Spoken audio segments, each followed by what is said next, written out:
And good evening, everyone, and welcome to Tiger Stadium on the campus of Bentonville High School for 7A football state playoff action as the Bentonville Tigers will host the Cabot Panthers tonight in round 2 of the Arkansas 7A state playoffs. Hello once again, everyone. I'm John McElroy, and I'm joined here high above Tiger Stadium by my broadcast partner, Donnie Payne, and we are going to get you set for action here in just a few minutes for kickoff of tonight's game. But first, let's go down to the field for the presentation of the colors, followed by our national anthem.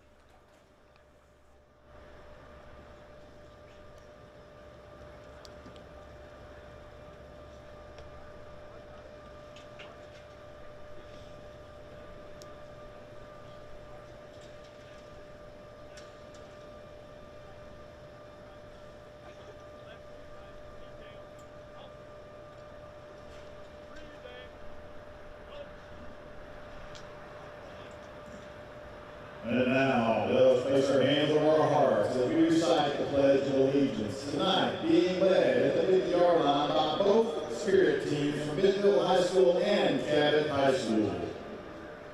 I pledge allegiance to the flag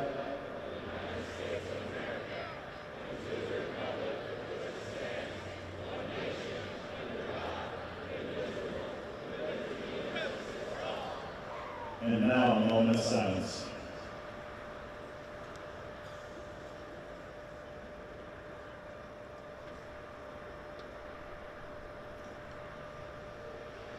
Thank you. And now we want to honor the freedoms we enjoy and pay respect to our country and those who have kept on keeping our country safe as the Bentonville Pride plays our national anthem.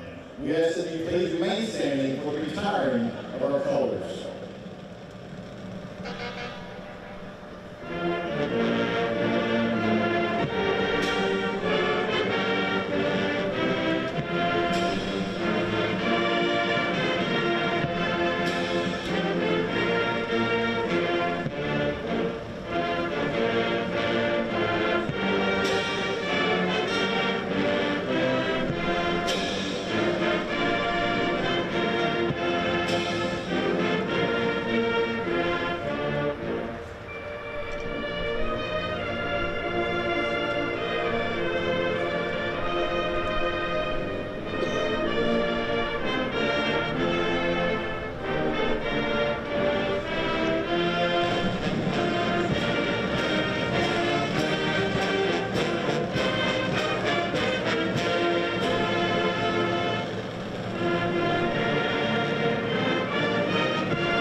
Okay there, ladies and gentlemen, there you have it, our national anthem by the Bentonville Pride Marching Band.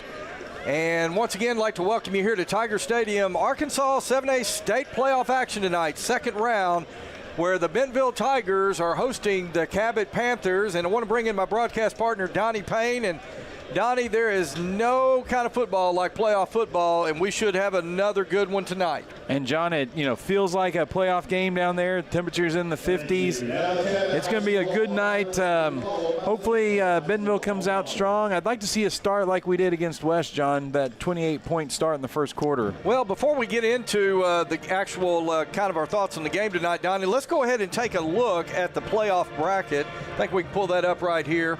Yeah, so you see Bentonville that came in as the second seed from the 7A West, got a first-round bye last week, and, of course, Cabot last week, the third seed from the 7A Central Conference, defeats Harbor 42-6, so a big win down in Cabot last week for the Panthers, and they have to travel up here tonight to play our Bentonville Tigers. Now, the winner of this game will have to play the winner, as you can see right there, of the Bryant Hornet Rogers Mounties game. That one being played in Bryant tonight. Of course, Bryant, the number 1 seed out of the 7A Central Conference.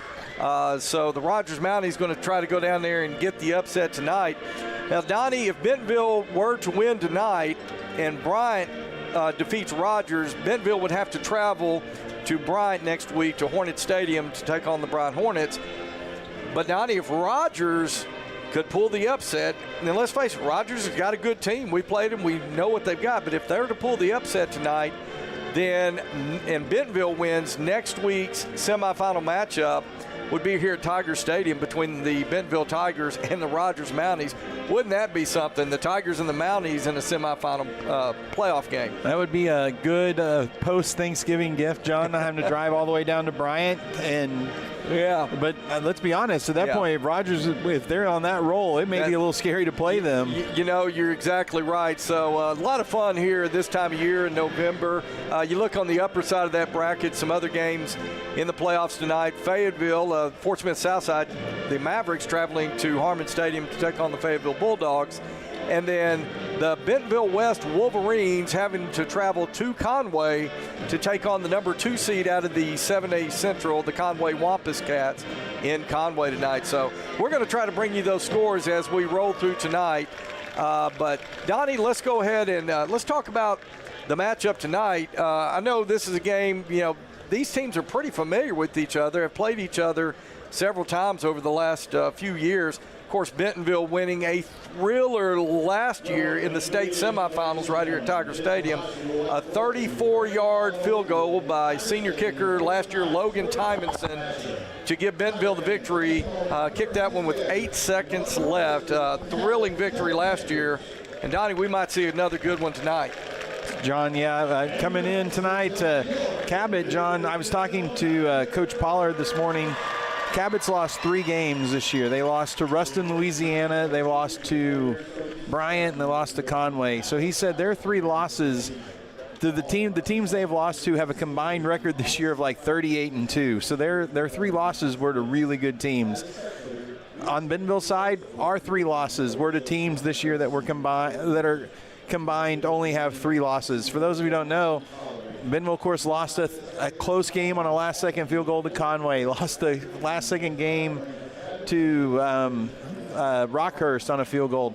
Rockhurst, John, has only 1 loss on the year. They are the number 2 ranked team in Missouri again this year. That Rockhurst team is back up where Rockhurst is used to being. So that, looking back now, that's not a bad loss. And then, of course, we lost to Fayetteville. So the teams we've lost to have a really good record, too. So this is going to be a good matchup, and it's got 2 good teams. Yeah, Donnie, the way you describe it right there, I feel like we're getting to watch a real heavyweight fight right here. So should be good. Hey, our captains are getting ready to come out. But before we go down the field to see our captains in the coin toss, hey, let's go down to our sideline reporter. Megan Verkamp is down there with us tonight. Megan, Donnie and I are up here talking about a heavyweight fight tonight. You're down there on the field. What are your thoughts on the way this game's shaping up tonight? Oh, sorry, Megan. Hang on, Megan. Yeah, okay, go ahead. I got you.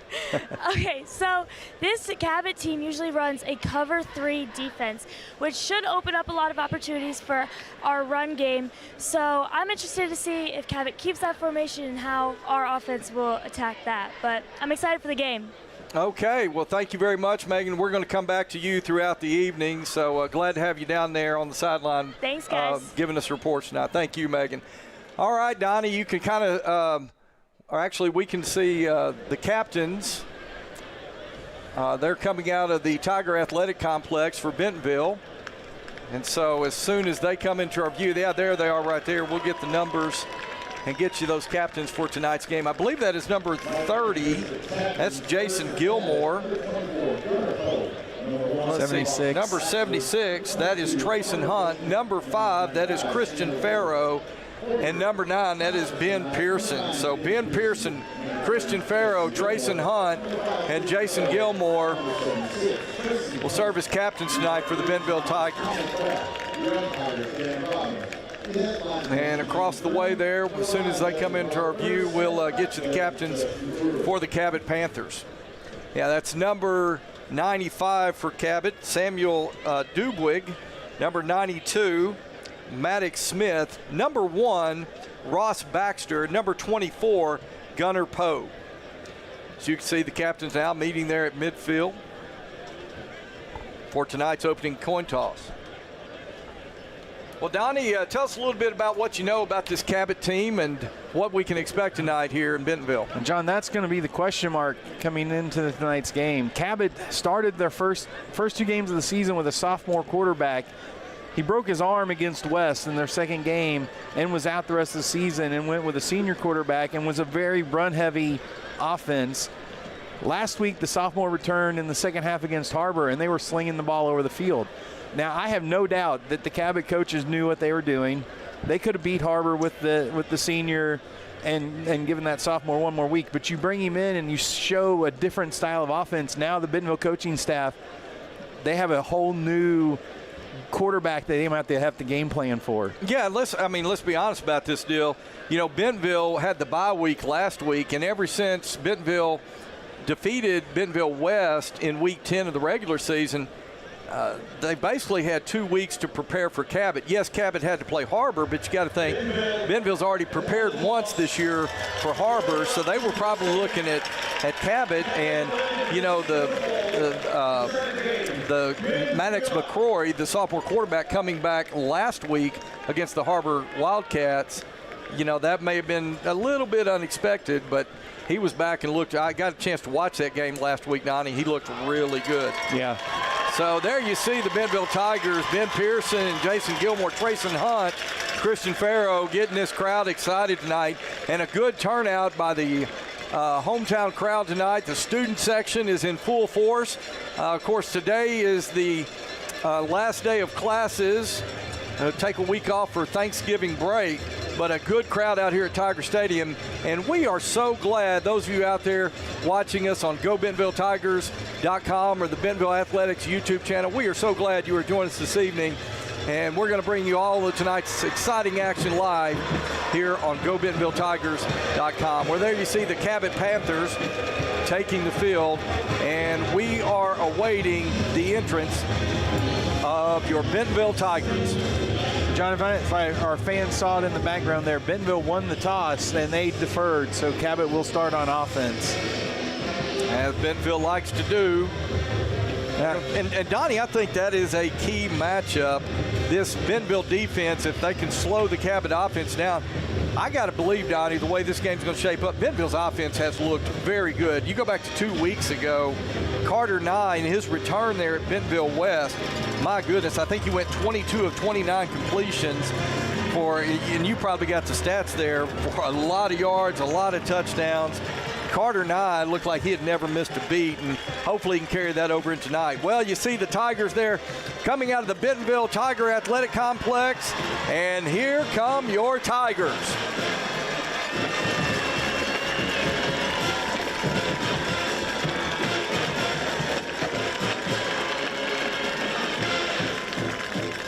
Donnie, I love that number 72, Grant George, carrying the American flag in tonight. Love that.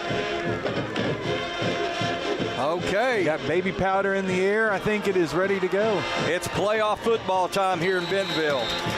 The winner of this game goes to next week's state semifinals to take on the winner of the Bryan Hornets and the Rogers Mounties, who are playing down in Bryant tonight. Now, John, and you know, if you're playing football on that Friday after Thanksgiving, you're one of the last 4 teams standing, so that's exactly, a big deal. Exactly right. Hey, we've got a big crew here tonight, Donnie. Want to shout them out before the game gets started. We've got Noah Jones, Varsh, Rungarathna, Ben Nickley, Carson Pike, Nadia Clark.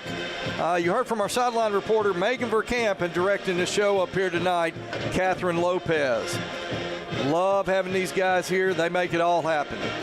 And as you see the kickoff coverage team coming on the field, this is the time that I'd like to thank our presenting sponsors for Bentonville Tiger Athletics, Bob Morey's Auto Body and Foster Roofing. These businesses have committed to our kids. They've committed to our community. Please give them a chance to earn your business. Bob Morey's Auto Body and Foster Roofing.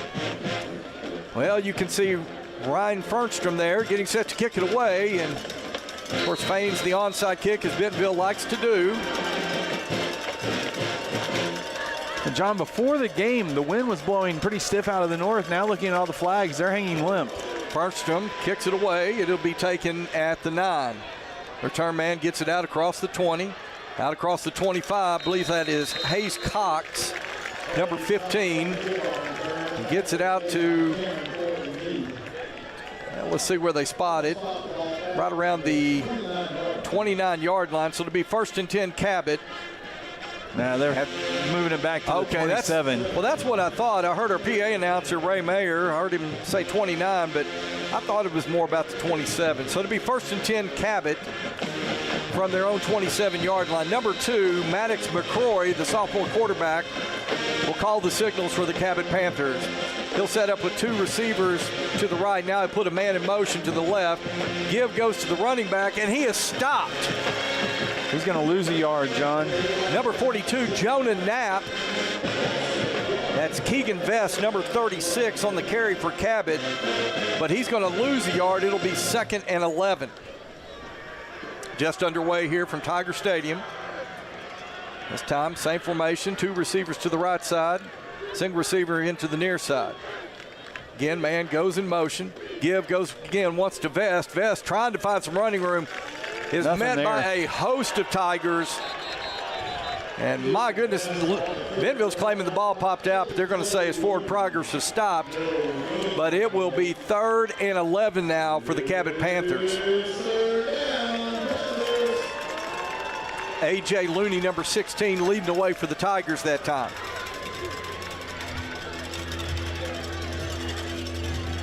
Eli Brooks just checked in at linebacker, John. When Bentonville goes to this dime package, he comes in at linebacker. So McCrory will set up the shotgun formation. He'll drop back. He's looking to his right. Now he's being flushed out to his left.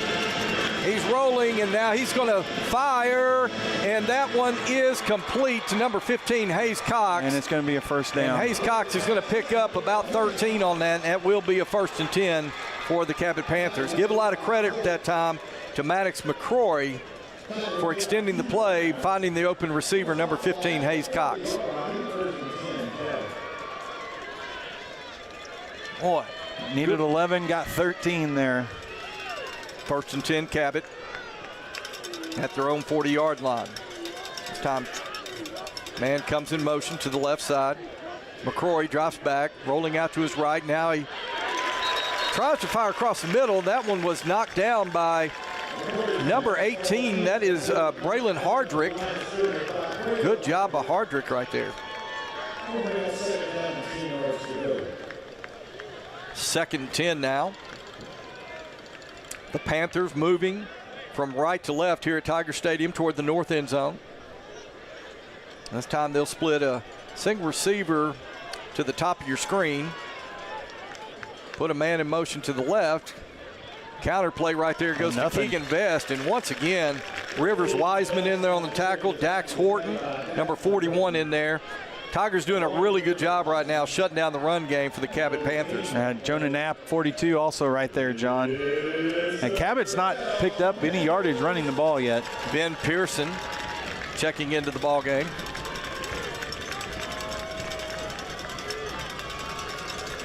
Another 3rd down opportunity for this Bentonville defense. McCrory drops straight back. Now he's being flushed. That is Jonah Knapp chasing him. And good great play. Who was that? That was Dax Horton, I believe, number 41. Yeah, great shot right there of Dax Horton. Good job, John, diving in front of the receiver and knocking that ball away. Yeah, Dax really came in. Well, you have to give credit to Jonah Knapp, who was giving chase right there against Maddox McCrory. And then Dax Horton working in tandem right there knocks it away. Sorry, folks. Have actually a wasp just flew in front of my face here in the press box. But Cabot's punter drops back. He'll stand at his own 36 to punt it away, and that one is almost blocked, Donnie. Spafford's going to have a chance to return it, J.J. John. Spafford's going to take it back inside the 15-yard line. Looked like he had a lane to run there for a moment, Donnie. You were right. But he's running out of bounds at around the 24-yard line. Well, gave up one big pass on that 3rd down conversion, but then the Bentonville defense, John, stiffened. So now we can see what this offense is going to do tonight. Okay, 1st and 10 Tigers at their own 24.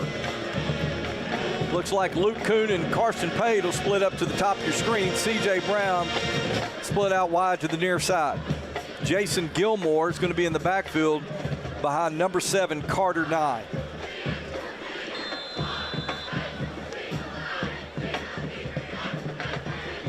Nye drops back. He's going to throw out a screen pass to Gilmore at the 20.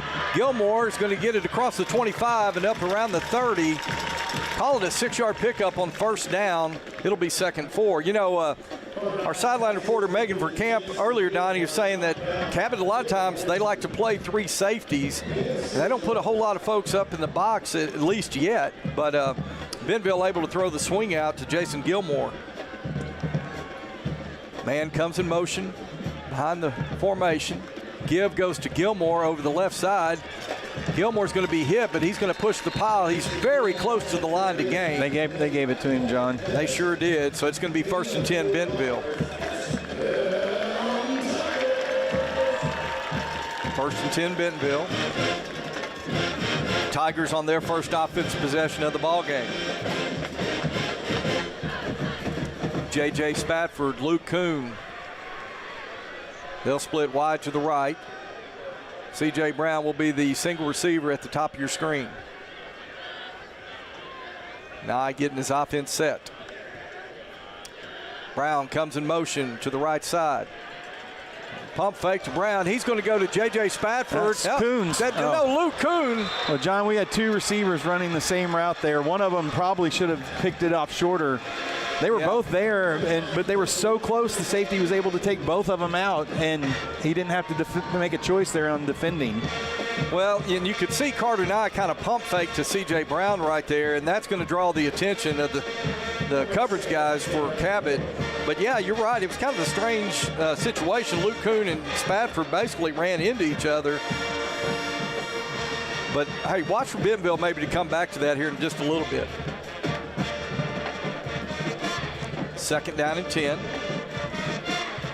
Nye drops back, throws to his left, fires complete to Luke Kuhn, and Luke's going to pick up 11 yards. Well, they're going to say he's right at the marker, but that is going to be a 1st and 10. And Bentonville's going tempo. Yeah. Luke and Carson Pate at the top of your screen. Give goes to Gilmore over the left side.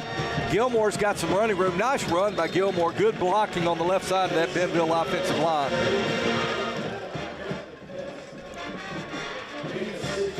Six-yard pickup. 2nd and 4. 7 minutes, 29 seconds left to go here. First quarter play, no score.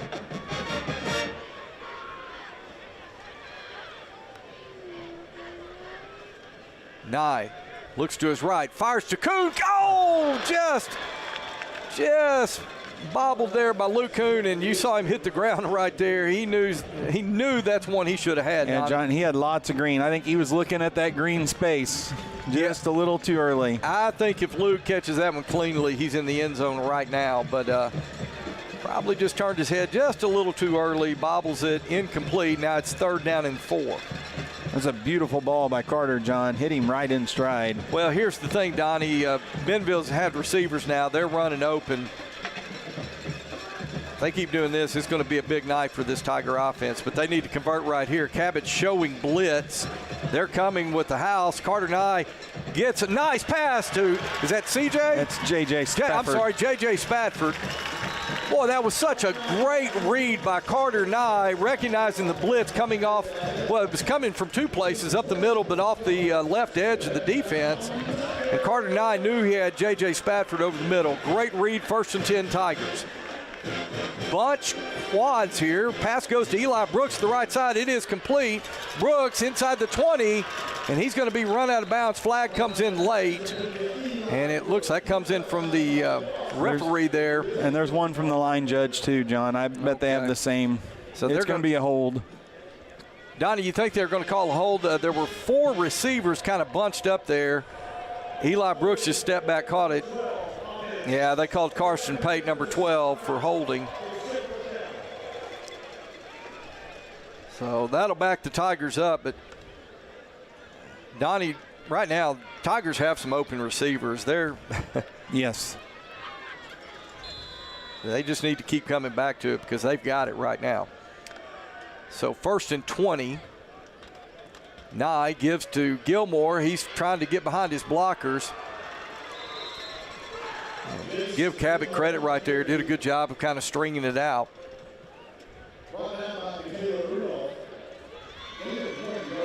So it'll be 2nd and 19.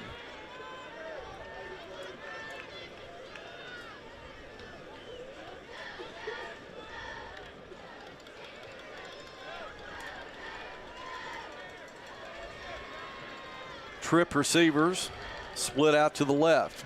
Eli Brooks lines up the tight end on the right side. Nye looking to throw to his left. Wide He's got open. a man that is complete. Luke Kuhn.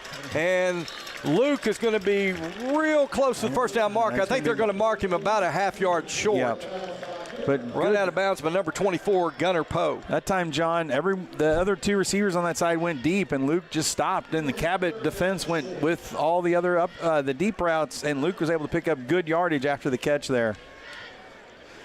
Number 68, John Brandenburg, checking in on that Bentonville offensive line. He'll line up at the tackle spot on the right side. Eli Brooks kind of lined up in the slot there. Give goes to Gilmore over the right side, and Gilmore's got the first down. He's inside the 20, and he's going to have yardage down to around the 17-yard line. Yeah, that time, John, Bentonville brought in the extra offensive lineman to block there. And looks like we got an official stoppage here. Let's see.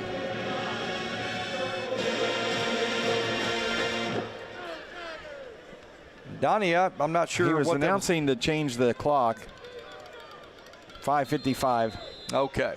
Apparently it ran longer than they wanted it to. 1st and 10, Bentonville. Ficklin in the backfield now, John. Single receiver to either side of the formation. Chris Ficklin lined up behind Carter Nye. Cabot showing blitz. And they're coming. Nye's going to fire. That is complete to Luke Kuhn. What a Luke move. at the 5.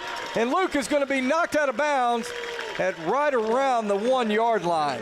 Good move to get by that first player, though, It John. sure was. And I'll tell you what, Luke right now, you can see him there. Good shot. He's disappointed he didn't get in the end zone, but that was a great play.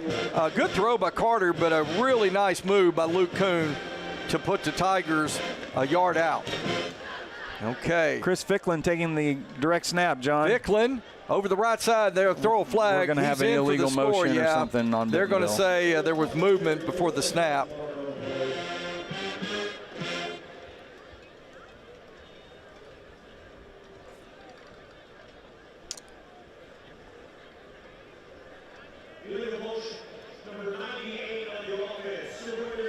Okay, so they got, I believe that's Kellen Rona. So, John, Chris snapped it too quick. Rona was still getting in his stance when he snapped the ball. That's what they called. Yeah, you got to let those linemen get set. And so to be 1st and goal now, they backed it up to the 6-yard line. 1st and goal, Tigers.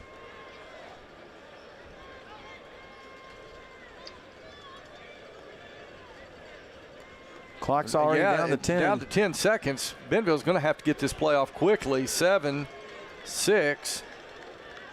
And Nye's going to get it off. Nye looks to his right, fights. Luke Kuhn! Touchdown, Bentonville! Carter Nye to Luke Kuhn for 6-yard touchdown pass, and the Bentonville Tigers strike first tonight. Well, you know, Luke was disappointed a few plays ago when he dropped that one that probably would have been a sure touchdown. But, boy, he made up for it there with a couple plays at the end of that drive. Luke already having a big game. John, receivers are open whenever Carter wants them. So Fernstrom on now to attempt the point after. The kick is up, and it is good. So with 5:01 left to go here in the first quarter play, Tigers on top, 7-0. We'll be back in a moment on GoBentonvilleTigers.com. In this part of the country, it's a way of life. You're going about your day without a cloud in the sky. Then suddenly, you find yourself wondering how solid your home really is. With over 30 years of certified experience, let our team give you the same assurance on a stormy night that you feel on a clear afternoon. Before the downpour, before the leaks, call Foster Roofing, serving Northwest Arkansas and the River Valley since 1994. Since 1996, Bob Morey's Auto Body has worked hard at providing you the best all-around automotive collision repair. It is a pleasure getting to serve you Northwest Arkansas. With 14 service bays, we can handle large and small repairs along with auto glass replacement. Okay, back here in Bentonville as Fernstrom kicks it away. It's a low liner. It's going to be bobbled at the 11-yard line. Be picked up. That's Hayes Cox. He'll carry it out across the 25 and get it out close to the 29-yard line. And that's where Cabot will start its second offensive possession of the ball game. Owen Crawford with the tackle that time, John. Good job to see Owen out there making a good play there on special teams. Well, Donnie, a great opening drive by the Bentonville Tigers. And John, I feel like we saw Bentonville's going to be able to throw the ball tonight when they want to, I feel like. All right, 1st and 10, Cabot. Maddox McCrory, he'll take the snap. He's going to swing a pass out complete to the left side. I believe that is Keegan Vest, number 36.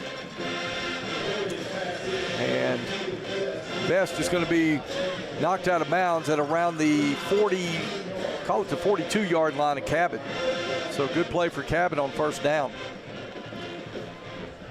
Tell you, Bentonville all but shut out the running game of the Cabot Panthers on that first drive, and Maddox McCrory comes out throwing there on first down. Man goes in motion to the left side. McCrory gives to Vest over the right side, and this time Vest is going to pick up a couple of yards. Yeah, 2 yards. And John, Cabot went with that. The one play Bentonville has struggled with this year is covering the back out of the backfield, and that's what Cabot was able to do for that big gain on first down. So 2nd and 8 now.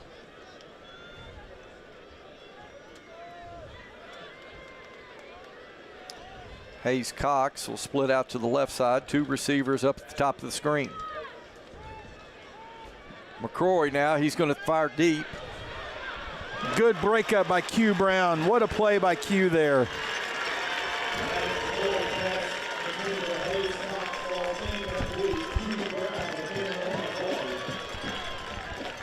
So good breakup there by Q Brown. Cabot had the receiver look like he was breaking open, and Q was able to cut in front of him and knock that ball away, bringing up a 3rd down and 8. So another chance for Bentonville's defense here to get off the field on a 3rd down play.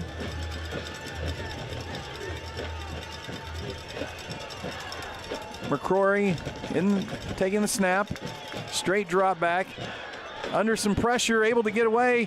He's being chased. He just throws it up, and he just throws it away. Good pressure by number 46. That's Cameron Thornton Mead. Had all kinds of pressure on McCrory, and he just had to throw that ball away, and Cabot's going to punt again. So 2 good defensive series by Bentonville. That brings out the punter, Samuel Dubig, to punt for Cabot. J.J. Spafford back deep for Bentonville. Good snap, kick is off. High kick, and J.J.'s signaling for the fair catch and makes it at the 15-yard line. So that was a good high punt. J.J. had to fair catch that one. Makes the fair catch. Bentonville will start their second drive of the game on their own 15-yard line. As you can see, 7-0, Bentonville leading, 3:50 in the first quarter. Starting at the 15. Let's see if Bentonville takes some more deep shots. Bentonville has had some receivers open down the field already early this game.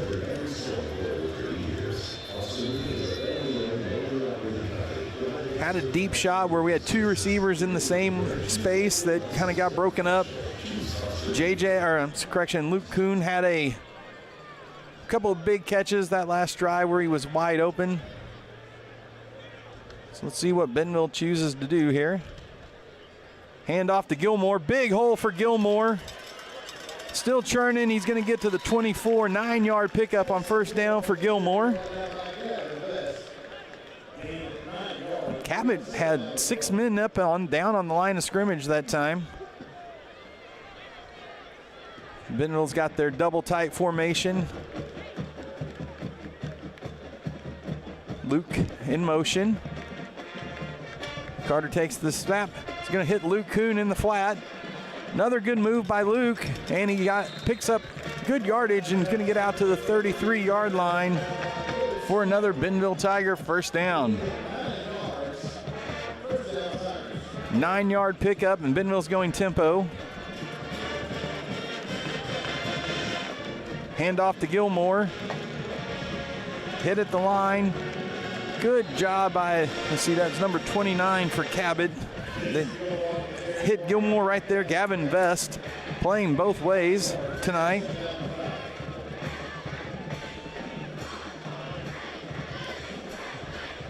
Makes the stop after a, call it a 4-yard gain.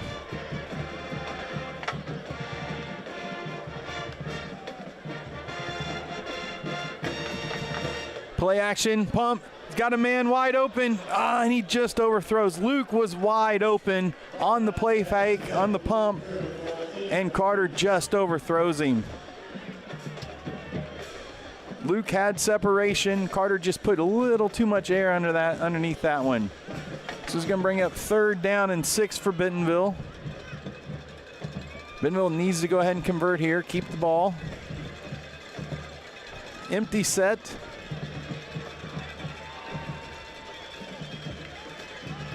Carter Nye taking the snap.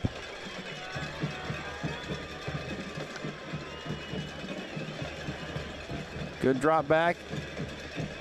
Carter's got some time now. He's scrambling, looking downfield. He's got CJ behind everybody, and that's going to be a touchdown for Bentonville. CJ Brown gets behind the defense. Carter started scrambling. Both Cabot safeties came up. CJ wide open behind everybody for the 63-yard touchdown pass. Carter Nye to CJ Brown, and Bentonville takes a 13-0 lead. Good job by Carter keeping that play alive with his legs, scrambling. He started rolling out. The 2 safeties for Cabot came up and left CJ alone behind him, and that is the one player on Bentonville you do not want to leave wide open. The extra point is good. Bentonville's going to take a 14-0 lead. You're watching Bentonville Tiger football on GoBentonvilleTigers.com. It's a beautiful morning, Scotty, and we have an early game today. That injured list, it's getting longer by the minute. Not to mention, there's apparently a nasty virus sweeping through the locker room. Yeah, but these players, they're in good hands. All of them need to feel their best this season, Scotty. Yes, they do, Jack, because this team is on track to win it all this year. Every day, Mercy's team is ready to take care of yours, bringing you the care you need now. Find out all the ways to access Mercy at mercynow.net. Okay, we welcome you back here to Tiger Stadium, where the Bentonville Tigers have taken a 14-0 lead over the Cabot Panthers. John McElroy, Donnie Payne, and sorry folks, having a little technical difficulties with our main shot there, but got it back going now, and appreciate Donnie Payne stepping in there. CJ Brown with a big touchdown catch, and the kick here by Fernstrom will be taken at the 5. That's Hayes Cox. He'll get it out across the 20, still on his feet. He'll be tackled up at the 25. Chris Ficklin there on the stop. Out there on special teams also. While we're changing here, John, Bryant 14, Rogers 3. Fayetteville 7, Southside nothing, and Conway and West are tied at 7 each. So Bentonville back on defense. McCory at quarterback for Cabot. Vest to his left, correction, to his right. Man in motion. Handoff goes to Vest up the middle. He's going to get 3 yards this time. Keegan Vest on the carry. Dax Horton on the tackle. Vest in at running back. Junior running back Keegan Vest, main workhorse for this Cabot team. One of his best runs of the night there, 3 yards. Bentonville's been very stingy thus far on the running game. It's going to be a reverse pass. Everyone's covered. Finds the man in the middle, and he makes the catch. Double coverage there. Looked like they had everyone covered, and Cabot quarterback McCrory was able to fit that in to Evan Mathis for the first down. all the way out to the 45-yard line. Little counter bootleg play action. Only 2 receivers in the pattern. Looked like Bentonville had it covered well, but Mathis was able to come free for the reception.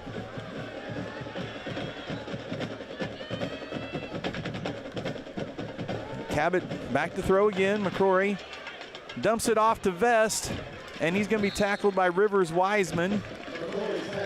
About a 4-yard. They're going to give him 4 yards there on that first down play. Rivers Wiseman on the tackle. Vest, big running back, did not go down easily there. 5'10", 215. McCrory back at the line. Could possibly be the last play of this first quarter. Hands off to Vest. Counter. Vest is going to pick up about 3 yards there. So it's going to bring up 3rd down and 3 for Cabot. Yep, 3rd and 3 for Cabot, and that will take us to the end of the first quarter. So after 1 quarter play, Bentonville leads Cabot 14-0. We'll be back watching Bentonville Tiger football on GoBentonvilleTigers.com. Jack Links presents Messin' with Sasquatch. Watch this.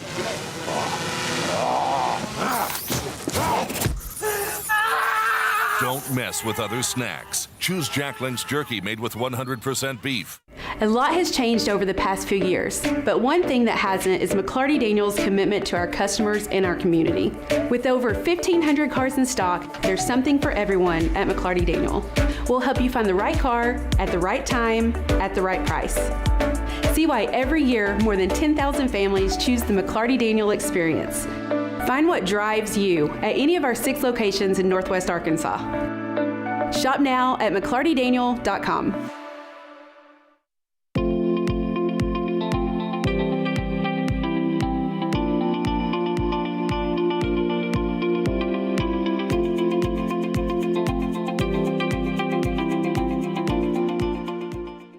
Why do people do business with First Western? Because First Western builds relationships with their customers. They work to help you with your financial goals over all seasons of life. They are prompt and responsive. Plus, they offer banking, mortgage, insurance, and investment services. For a high level of service and financial partner who will listen and respond, try First Western. Online at firstwestern.com. Member FDIC, equal housing lender. Insurance investment products are not FDIC insured. Okay, folks, we are back as we start the second quarter play. Cabot on a 3rd and 3. Hayes Cox will take it for a 1st and 10 inside of Bentonville Tiger territory. Cabot Panthers going to have a 1st and 10 at the Bentonville 42-yard line. Yeah, Hayes Cox lined up in the Wildcat and was able to get the first down there on the 3rd and 3. So 1st and 10, Cabot.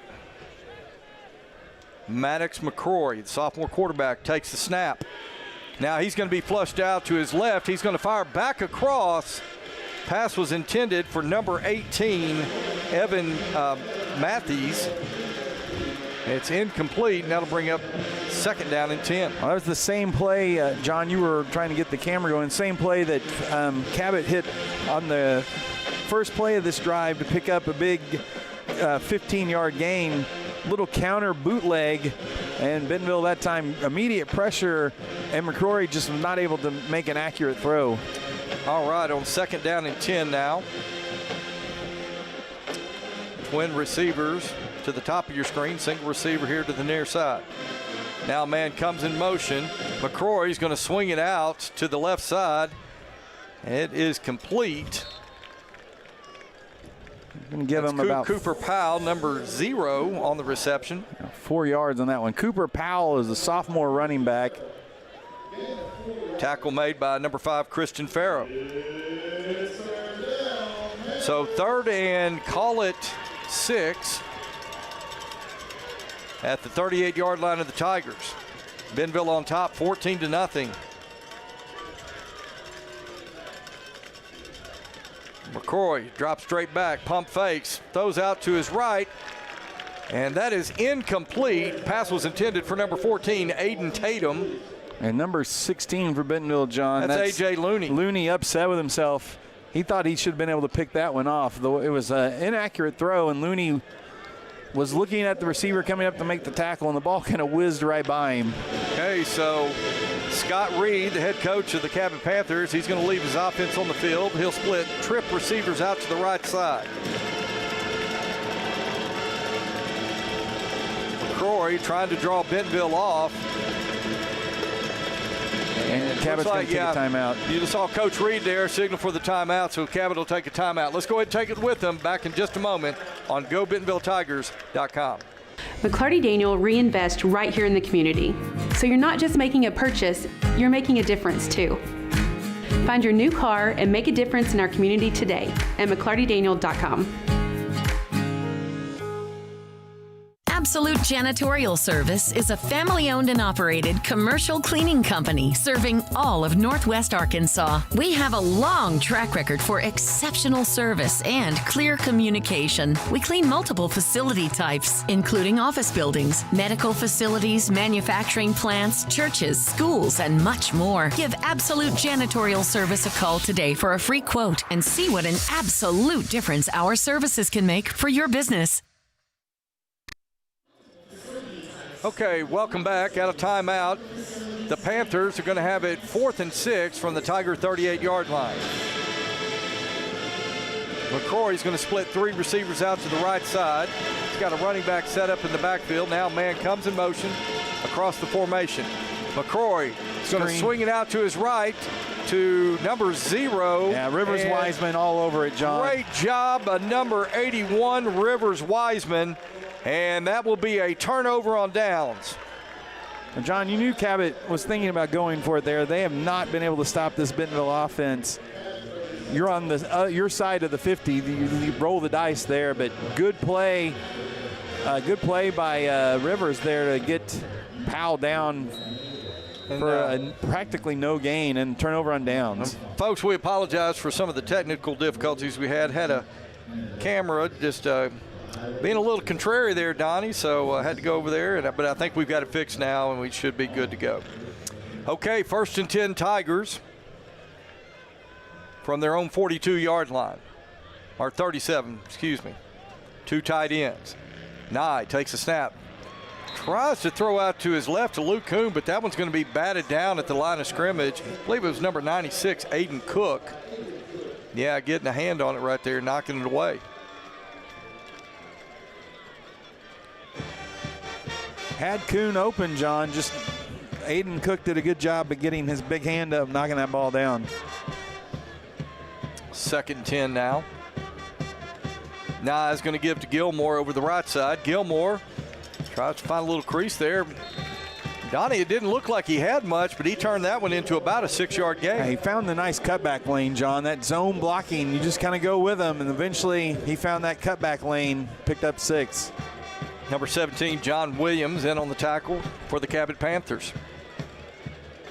And that'll bring up 3rd and call it 4 for Bentonville.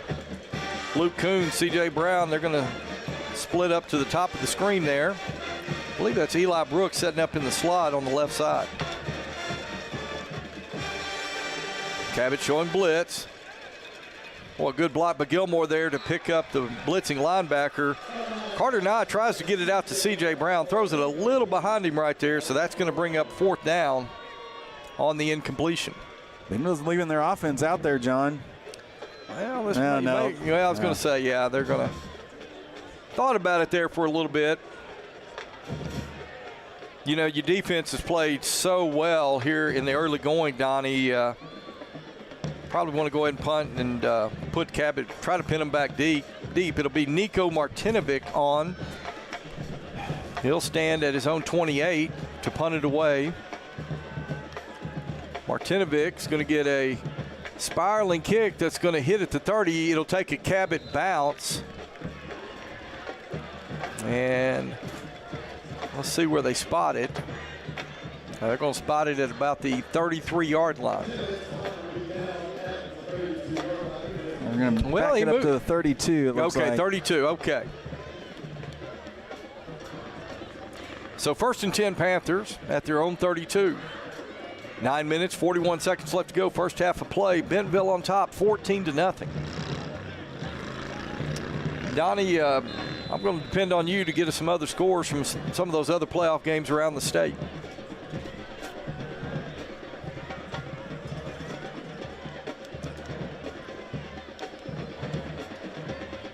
McCrory will put Gavin Reardon in motion. Now he's going to give to Keegan Vest over the left side.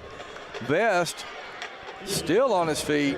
I'll tell you what, he is a hard man to bring down. That was Cabot's best run of the game so far, John. He picks up 7 yards on the carry. It'll be 2nd and 3. Parker Schatzman on the tackle. Keegan Vest, 5'10", 215 pounds. He's quite a load in there.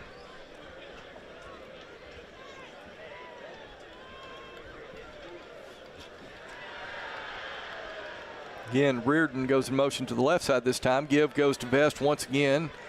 Vest is going to be stopped just short of that first down marker.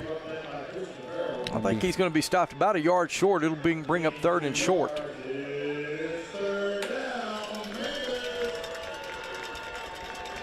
Third down? Yeah, go ahead, Donnie. Sorry. The defensive line needs to get some good penetration here, John. I'm sure it's probably going to be another running play.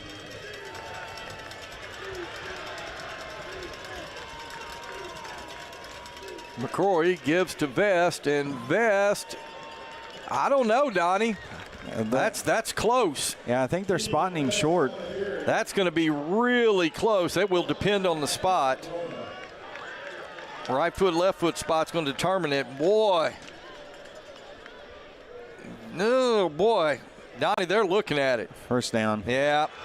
The ball was touching the 36, and it's a first down. And Donnie, right there, the tip of the ball, when they looked at the measurement, the tip of the ball was actually at the 36, and when they respotted, they spotted it on the other side of the hash mark. That was kind of interesting.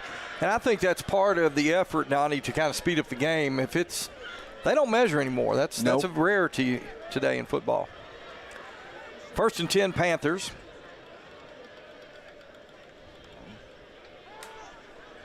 McCrory back to throw, pump fakes. He's going to take a deep shot, and boy, there was a lot of contact down there. Flags are all over the field. Yeah, in high school football, John, it doesn't have to be a catchable pass for pass interference to be called. But it looked like the Cabot guy grabbed a hold of the Bentonville defender there, not the other way around.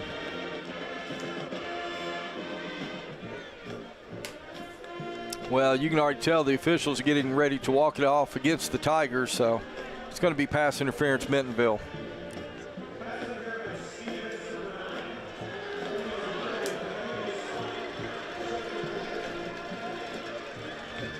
They're going to spot the ball all the way up at the Bentonville 42-yard line.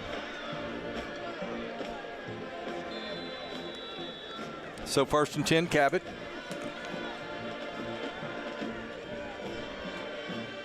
Bentonville showing a little pressure off the edge right here. And good job of number 91 for Bentonville. That's Rivers. Oh, I'm There's sorry, 81. the number 81. Sorry, Rivers. That was a great job. Rivers came there off the left side, showed a little pressure, kind of came in off the edge and made the tackle. About a half-yard pickup on first down. It'll be 2nd down and long.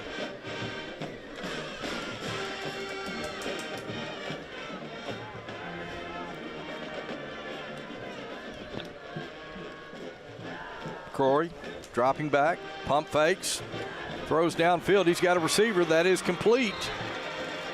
Number 14, Aiden Tatum on the reception. That'll be another 1st and 10 Cabot. A.J. Looney on the coverage. So a slow start for the Panthers offensively. But it looks like, Donnie, they're starting to find a little rhythm right here.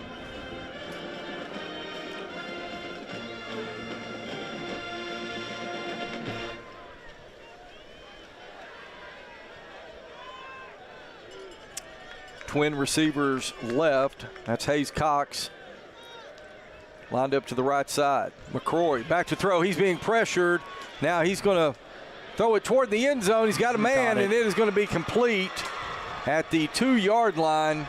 Once again, that's number 15, Hayes Cox this time. John, Cabot had one receiver in the pattern that time. Everyone else was in the block, still got pressure on him, just able to get that ball off. And the ball was in the air a long time, but they were able to make the completion. Cabot now going to go. It's number 0. Yeah, number 0 is going to take the direct snap. Cooper Powell into the end zone, and the Cabot Panthers are on the board with 6:27 left to go here in the first quarter of play.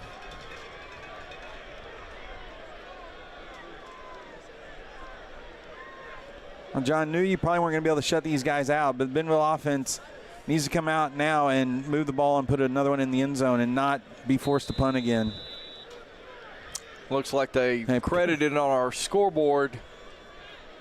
Yeah, they're going to change it up now. And the extra point attempt by Cabot is up, and it is good. So with 6:27 left to go here in the first half of play, Bentonville on top 14-7. We'll be back in just a moment here on GoBentonvilleTigers.com. We've all got a wild side. Feed it with meat.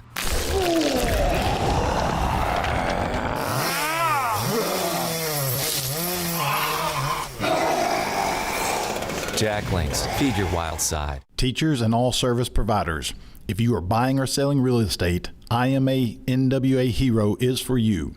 Together with Don Richardson with Fathom Realty and Lisa Sumi with Nexa Mortgage and Title Tech Bentonville, you will receive first-hand rebates that will save you thousands, whether buying or selling real estate, using the Homes for Heroes. Go to imanwahero.com. No gimmicks, no fees, no red tape, only savings. Thank you for doing what you do so we can do what we do. Okay, we welcome you back here to Bentonville, where the Panthers have gotten on the board with 6:27 left to go here in the first half. Tigers on top 14-7. John McElroy, Donnie Payne here with you. In 7A state playoff action. Second round. Of course, the Cabot Panthers got here with a big 42-6 victory over the Harbor Wildcats last week in the first round of the playoffs. Bentonville having the bye. Kick is going to go to the right side. That'll be taken by, let's see, number 14 for Bentonville. That's Hayden Oliver. And Oliver is going to be taken down at around the 18-yard line. And John, he caught that on the far right-hand side and got knocked out of bounds on the 18 on the left-hand side here. At some point, just turn it upfield and go get what you can get. He ran 50 yards for a 3-yard return there. So after a quick start by the Tiger offense, kind of got stymied on that last drive, Donnie, and be good to see this Tiger offense kind of get back on track here on this drive. I had a couple of plays, John, where receivers were open.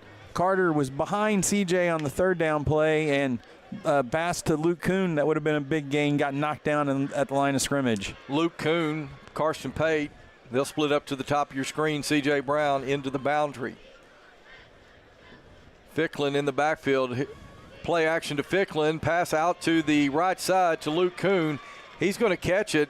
Nice catch by Luke as he's kind of spun around on the tackle. But not until he picks up about 7 yards on first down. It'll be 2nd and 3. Bentonville running tempo. Now Nye under center. Toss pitch to Ficklin. Ficklin, he's going to find some room there, and he'll be real close to the line to gain. Yeah, they're giving it to him. And that will be enough for a 1st and 10 as they move the chains.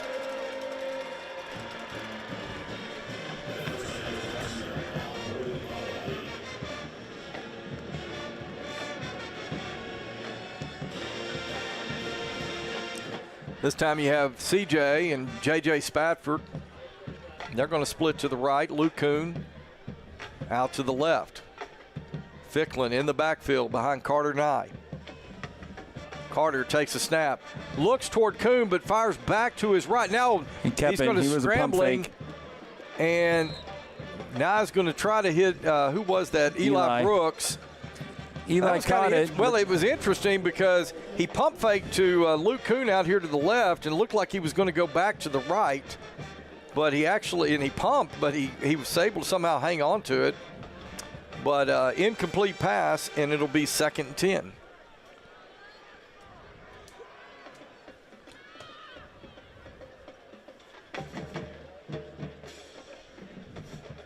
Cabot playing a 4-man front.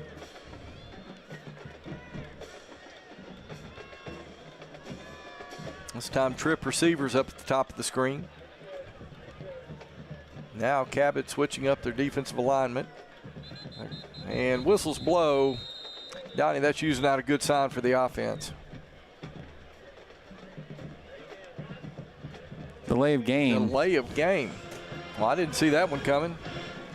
This is your stadium, John. The quarterback's got to know what the play clock is and get that play called. So they were at the line of scrimmage with plenty of time. That's going to back the Tigers up 5. It'll be 2nd and 15. Luke and CJ and JJ out to the open side of the field. Nye drops back.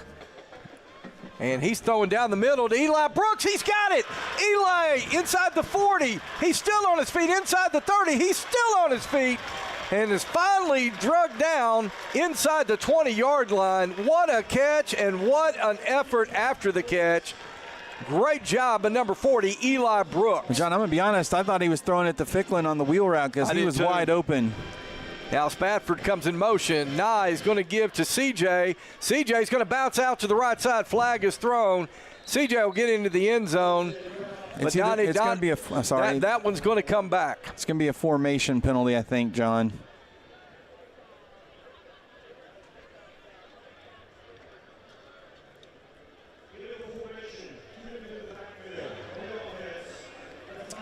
Yep, that's what it was. Well, you know, Bentonville trying a lot of new things tonight on offense, things that we haven't seen, and they weren't able to get the guys lined up where they were supposed to be that time. Good play other than that. CJ got into the end zone, but just got to make sure you've got enough people on the line of scrimmage.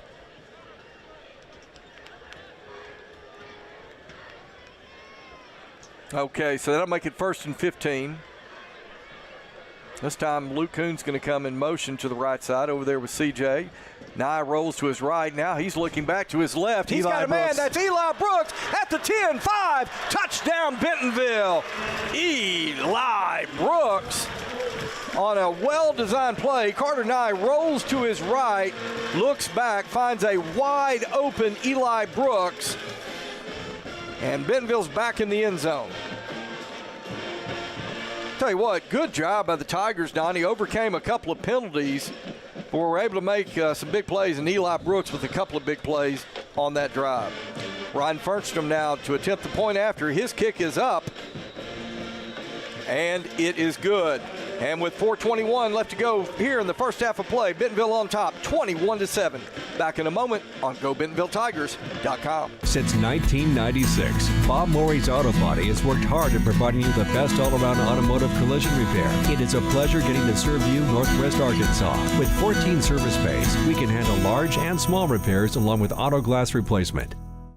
And I'm going to need your customer number, account number, and ID number. Ever get the feeling you're treated like a number instead of a person?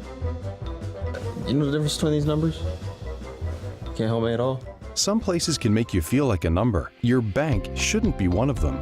Maria, how are you doing? At Legacy National Bank, we believe in relationships and taking the time to get to know you and your goals. You're never a number at Legacy National Bank.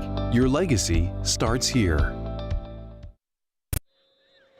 Okay, we are back here at Tiger Stadium where the Bentonville Tigers have taken back a 14-point lead, 21-7 with 4:21 left.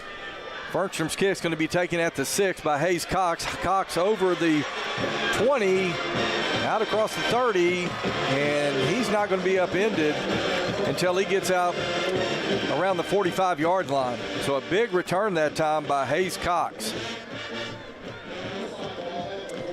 Well, number 15, Hayes Cox, Donnie, that is Cabot's leading receiver, but I guarantee he's their leading, he's got their most return yards on the season, too. So score updates real quick, John. Bryant 28, Rogers 10 in the second quarter. Bentonville West 21, Conway 14 in the second quarter, and Fayetteville 14-3 over Southside in the second quarter.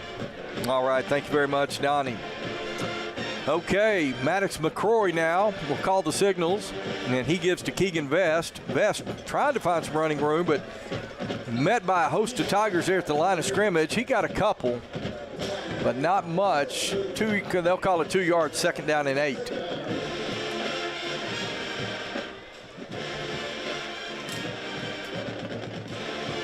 In the time they ran that play, Bryant scored again, 35-10. Bryant now up.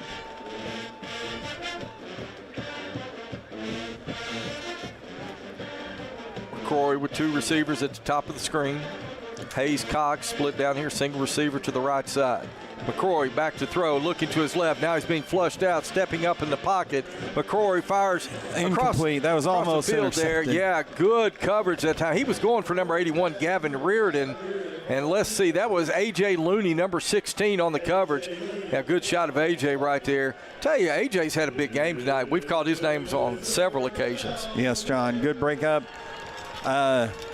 Q Brown's had a couple of good defensive breakups tonight, and other than that last drive, the Bentonville defense has been pretty good tonight. Logan Robertson and Christian Farrow checking into the ball game now for Bentonville. Coach Grant just called the time. The defense was not set the way he wanted it, John. All right, well, we've got a timeout on the field. Let's take a quick one with them. Back in a moment on GoBentonvilleTigers.com.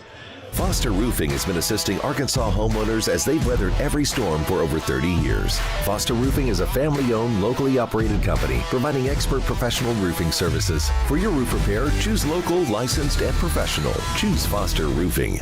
My dad calls it the it factor, that thing that separates you, that makes you tick. Ultimately, my it factor came when I grew more confidence. Everybody has a role on a team, whether you're a scout team player or the star player. The older that I've gotten, the more that I've worked and the more success that I've had, the more confidence that I had, and the more that I'm willing to risk and take a little bit of chances to help my team win.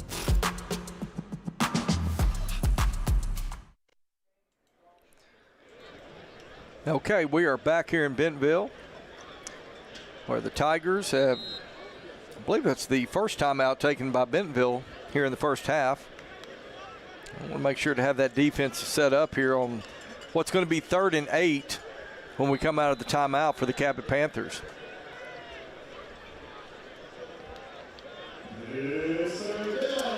Cabot's going to come out, trip receivers to the right side of the formation. Now they're going to put a man in motion. McCrory drops back, looking to his left. He's going to fire downfield, and that is incomplete. Pass was intended for number 15, Hayes Cox. And that ball wasn't close to being caught, John. It was not a well-thrown ball that time, and Bentonville's going to get the 3 and out after that good kickoff return by Cabot. Spafford back deep again. Yeah, JJ will set up at his own 10 to receive the punt. I think that may be Keegan Vest, the running back. Not sure on that. He'll stand back at his own 34. Gets the kick away. A high end-over-end kick. And Spafford's just got to get away from it. Takes a Cabot roll. And the Tigers are going to get it at their own 8-yard line. That was 95 that kicked, John. Okay.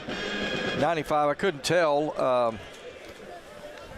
Give that young man some credit there. That is Samuel Dubwig, one of the captains for Cabot tonight. That ball hit short, John. JJ couldn't come up and make that catch, and then it took a great Cabot bounce. So Bentonville with their worst field position of the night. 3 minutes, 13 seconds left to go here, first half of play. Tigers with a 14-point lead, 21-7. Jason Gilmore now back in the game at running back. Twin receivers left, single receiver right. Nye drops back. Now Nye steps up in the pocket. He's going to dump it off over the middle. That's to Luke. Number 11, Luke Kuhn. Thought Carter was going to take off running, John, and then he saw Luke open there and made the good decision to give it to the receiver. 8-yard pickup on first down, second down and 2.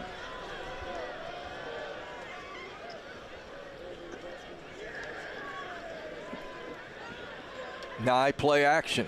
He's looking to his left. He's going to go deep for C.J. Brown. C.J.'s got it at the 45, and he'll be run down and tackled at the Panther 35-yard line.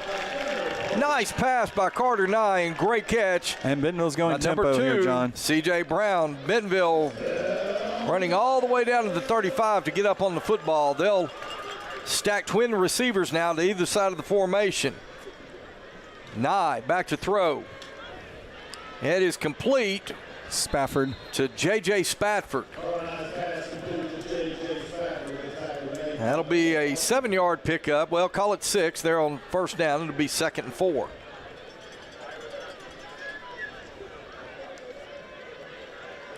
Cabot showing some pressure. Give goes to Gilmore. He bounces it outside. He's going to have the first down. He'll be inside the 25, and they'll say he was tackled. Forward progress stopped at about the 23. So 1st and 10, Bentonville. John, it's interesting to me here. Cabot's playing man outside. They're putting 6, 7 guys in here, and Bentonville's just throwing the ball at will, basically. Got 5 linemen and 2 linebackers in. Nye, and pump fakes, and he's going to keep it himself. Nye inside the 20. He's trying to get outside, and Nye is going to be tackled somewhere. I think they're going to give him forward progress close to the 17-yard line. So it'll be a 6-yard pickup, 2nd down and 4. And John, Bentonville now is thinking about they can score here, a minute 20 left, and we get the opening kickoff, so we can get a two for none trade here. Twin receivers to the left. That's Luke Kuhn and J.J. Spafford. Single receiver, C.J. Brown to the right side. Gilmore in the backfield.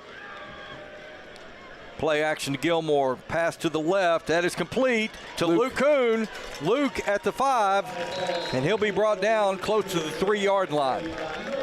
It'll be 1st and goal, Bentonville, with 53 seconds left to go here in the first half. And Donnie, it looks like the big package is coming in, the jumbo package. Kellen Rona, number 68. John Brandenburg's coming in.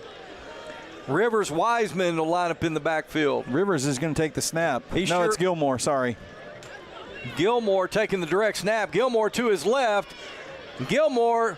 Nope. He's going to get inside the 2. And Jody's going to use a timeout, John, with 23 seconds left, and the clock is still running. All right. So timeout on the field. Let's go ahead and keep it right here, Donnie. Has 21 seconds left in the half. Bentonville on top 21-7. And when we come out of this timeout, the Tigers are going to have it 2nd and goal at the, they're going, was that the 1 yard line? Yeah, the 1 yard line. Yeah, there you go. They put 3 seconds back on the clock there. So now Bentonville's used 2 timeouts here in the half. They still have 1 remaining, so you can still run it here. So it'll be interesting to see how Bentonville comes out here. Well, so far tonight, John, we've seen CJ take a handoff at running back. Gilmore take a direct snap.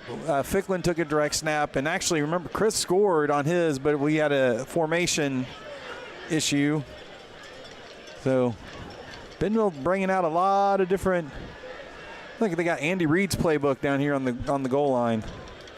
Well, looks like they may be coming out in this same type of formation. Gilmore's going to line up once again for the direct snap. Same formation, but the other side, Gilmore going to his right, and boy, he's going to be stuffed. He may have lost a yard right there, Donnie.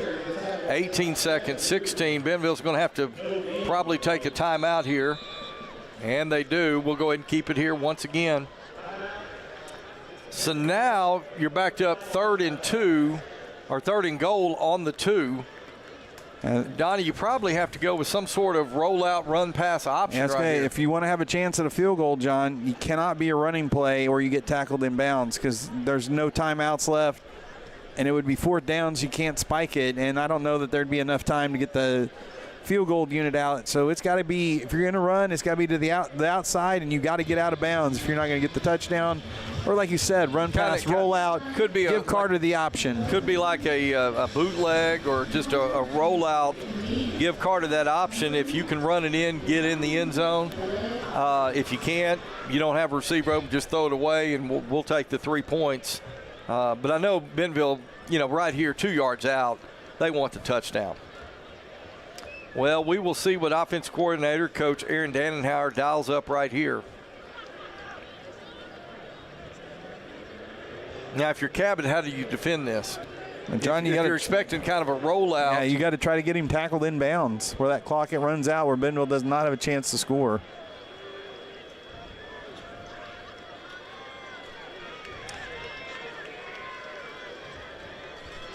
Okay. 3rd and goal on the 2. Carter Nye sets up. He's got Gilmore in the backfield. Now he's going to bring Eli Brooks and J.J. Spatford. Reset the formation. He's going to roll. He's got a man. He's short. He's short. And 7. Clock's going to run out on 5. Bentonville. They're not going to be able to get it off. Oh, they can't.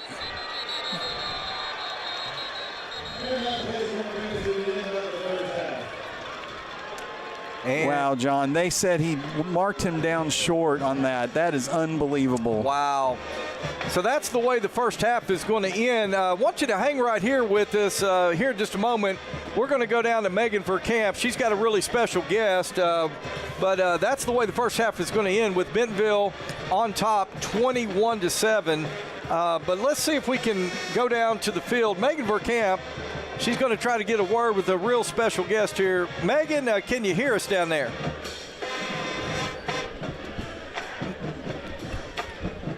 Megan, are you there? We'll see. We'll see if we can get Megan. She's got somebody we would really like to talk about some of the big things that have been going on. And we'll try to get them. Megan, are you down there with us? I'm here. I'm just waiting for our special guest. Okay, all right. Hey, we appreciate you working hard down there tonight. So, Megan, we'll come back to you here in just a moment. Here we go. All right, Megan, who do you have there? I'm here with Mr. Hendricks, the head director of our amazing band. Mr. Hendricks, what did you and your band do over the weekend? So we went to Indianapolis, Indiana. We competed at the Grand Nationals for Bands of America. We placed 9th overall. It's the first Arkansas band to ever make finals, so we're really stoked about it. Okay, great work, Mr. Hendricks. Thank you so much. All right. Thank you, guys. Thank you so much, Megan. Great to get a word with Tim Hendricks, which does just an amazing job. Donnie, this band, as I was telling, I've got several of the band students in my classes. As talked to them, there are over 27,000 high schools in the United States. And this competition they went to in Indianapolis is 90 of the best high school bands around the country. And the Bentonville Pride Band went and represented the city of Bentonville, came in 9th, the 9th best band in the nation in a country of 27,000 high schools. These young people have just done a fantastic job representing Bentonville and Bentonville High School. And you heard him, John. The first Bentonville band, first Arkansas band to ever make it to finals at that competition. Grand Nationals in Indianapolis. First Arkansas band to ever make it into the finals and finished 9th overall in the entire nation, John. It just is a testament to how hard these guys work. These guys spend all summer out on the skillet, which, if you don't know, that's they have a lined practice field on the asphalt back here. No, Donnie, call it what it is. It's a parking lot. Okay, they have a lined parking lot. It's a parking lot that heats up to about 150 degrees in the summertime. And I'll tell you, these young people, they get hydrated, they stay hydrated, but they go out there and they work so hard. And, it's just so satisfying when these young people get to see the results of all of that effort that they put in, all summer long, all season, the late night practices. But they finished as the 9th best band in the United States of America, and we are so proud of them. And Tim Hendricks just doing a great job with that program. Well, it is halftime. We're going to go ahead and take some commercial breaks here, but when we return, we will talk about the first half here in Bentonville, and then we'll go back down to Megan as we get set to start the second half, and she'll try to get a few words with head coach Jody Grant and his thoughts on the first half. We'll be back in just a few moments. You're watching Bentonville Tiger football on GoBentonvilleTigers.com. McClarty Daniel reinvest right here in the community. So you're not just making a purchase, you're making a difference too. Find your new car and make a difference in our community today at McClartyDaniel.com. It was raining. That teen was texting. The deer was crossing. The guy was looking at his maps. At Bob Morey's Auto Body, no matter the excuse, they'll fix it for you. Look us up on the web, call or come by now. Make sure you pay attention. Watch out for that. Bob Morey's Auto Body. It's your car. It's your choice. Choose wisely. At BobMoreyAutoBody.com. We've all got a wild side. Feed it with meat.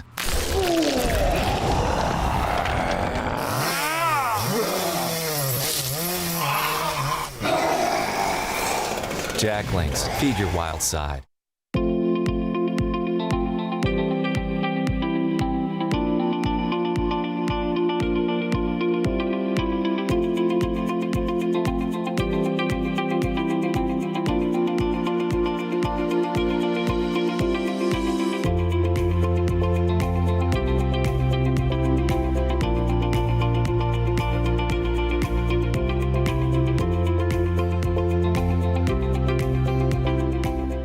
Since 1996, Bob Morey's Auto Body has worked hard at providing you the best all-around automotive collision repair. It is a pleasure getting to serve you Northwest Arkansas. With 14 service bays, we can handle large and small repairs along with auto glass replacement.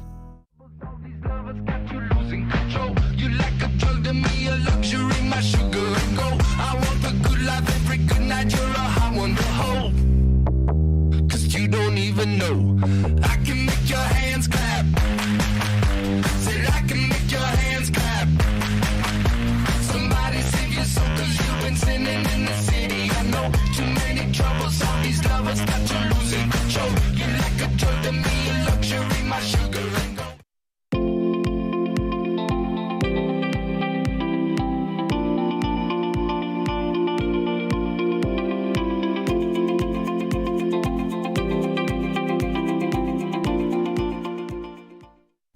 At Grand Savings Bank, we believe life is grand and we empower our team to support the needs of our local communities. We're dedicated to delivering the best financial experience to our customers because, like you, we live here, and together we can positively and powerfully impact our communities. With locations in Northwest Arkansas, Northeast Oklahoma, and the River Valley, we are proud to be your community bank.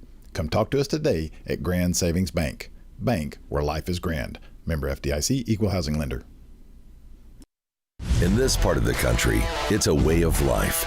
You're going about your day without a cloud in the sky.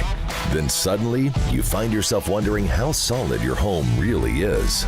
With over 30 years of certified experience, let our team give you the same assurance on a stormy night that you feel on a clear afternoon. Before the downpour, before the leaks, call Foster Roofing, serving Northwest Arkansas and the River Valley since 1994. Since 1996, Bob Morey's Auto Body has worked hard at providing you the best all-around automotive collision repair. It is a pleasure getting to serve you Northwest Arkansas. With 14 service bays, we can handle large and small repairs along with auto glass replacement. It's a beautiful morning, Scotty, and we have an early game today. That injured list, it's getting longer by the minute. Not to mention, there's apparently a nasty virus sweeping through the locker room. Yeah, but these players, they're in good hands. All of them need to feel their best this season, Scotty. Yes, they do, Jack, because this team is on track to win it all this year. Every day, Mercy's team is ready to take care of yours, bringing you the care you need now. Find out all the ways to access Mercy at mercynow.net. Jacklings presents Messin' with Sasquatch. Watch this.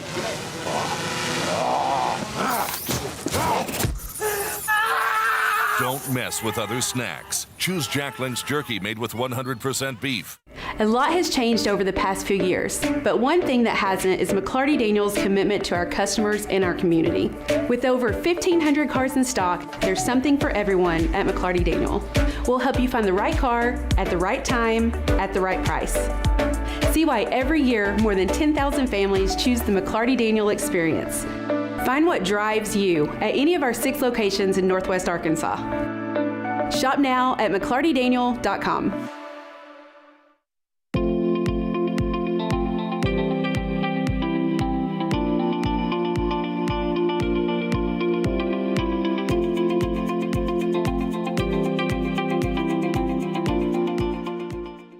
Why do people do business with First Western?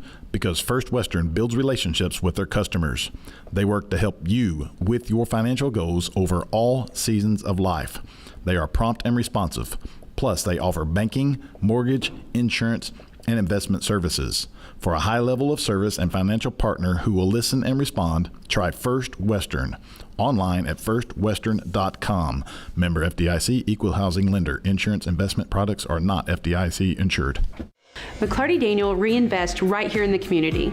So you're not just making a purchase, you're making a difference too. Find your new car and make a difference in our community today at mcclartydaniel.com. Absolute Janitorial Service is a family-owned and operated commercial cleaning company serving all of Northwest Arkansas. We have a long track record for exceptional service and clear communication. We clean multiple facility types, including office buildings, medical facilities, manufacturing plants, churches, schools, and much more. Give Absolute Janitorial Service a call today for a free quote and see what an absolute difference our services can make for your business. We've all got a wild side. Feed it with meat.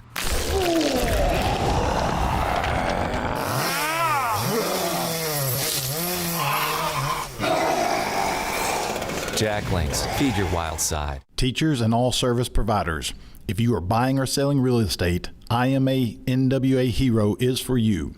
Together with Don Richardson with Fathom Realty and Lisa Sumi with Nexa Mortgage and Title Tech Bentonville, you will receive first-hand rebates that will save you thousands, whether buying or selling real estate, using the Homes for Heroes. Go to imanwahero.com. No gimmicks, no fees, no red tape, only savings. Thank you for doing what you do so we can do what we do. Since 1996, Bob Morey's Auto Body has worked hard at providing you the best all-around automotive collision repair. It is a pleasure getting to serve you Northwest Arkansas. With 14 service bays, we can handle large and small repairs along with auto glass replacement. And I'm going to need your customer number, account number, and ID number. Ever get the feeling you're treated like a number instead of a person? You know the difference between these numbers? Can't help me at all?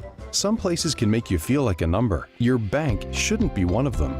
Maria, how are you doing? At Legacy National Bank, we believe in relationships and taking the time to get to know you and your goals. You're never a number at Legacy National Bank. Your legacy starts here. Foster Roofing has been assisting Arkansas homeowners as they've weathered every storm for over 30 years. Foster Roofing is a family-owned, locally operated company providing expert professional roofing services. For your roof repair, choose local, licensed, and professional. Choose Foster Roofing. My dad calls it the it factor. That thing that separates you, that makes you tick. Ultimately, my it factor came when I grew more confidence. Everybody has a role on a team, whether you're a scout team player or the star player. The older that I've gotten, the more that I've worked and the more success that I've had, the more confidence that I had, and the more that I'm willing to risk and take a little bit of chances to help my team win. McClarty Daniel reinvest right here in the community. So you're not just making a purchase, you're making a difference too. Find your new car and make a difference in our community today at mcclartydaniel.com.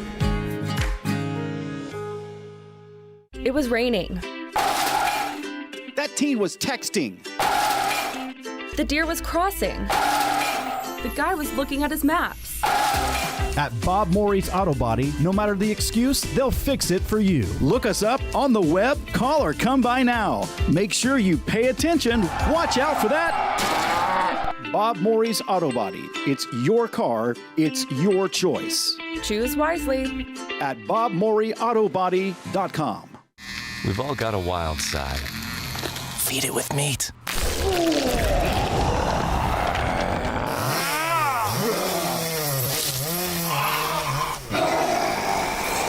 Jacklings, feed your wild side.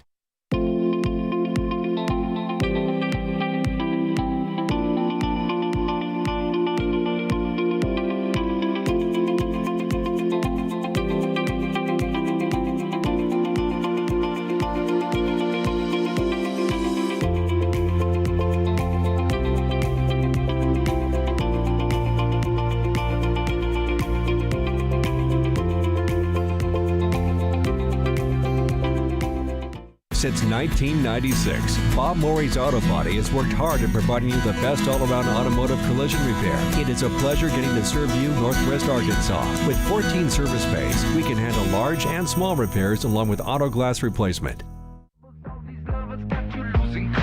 You like a drug to me, a luxury, my sugar and gold. I want the good life every good night. You're a hot one to hold. 'Cause you don't even know. I can make your hands clap. Said I can make your hands clap. Somebody save your soul 'cause you've been sinning in the city. I know too many troubles. All these lovers got you losing control. You like a drug to me, a luxury, my sugar and gold.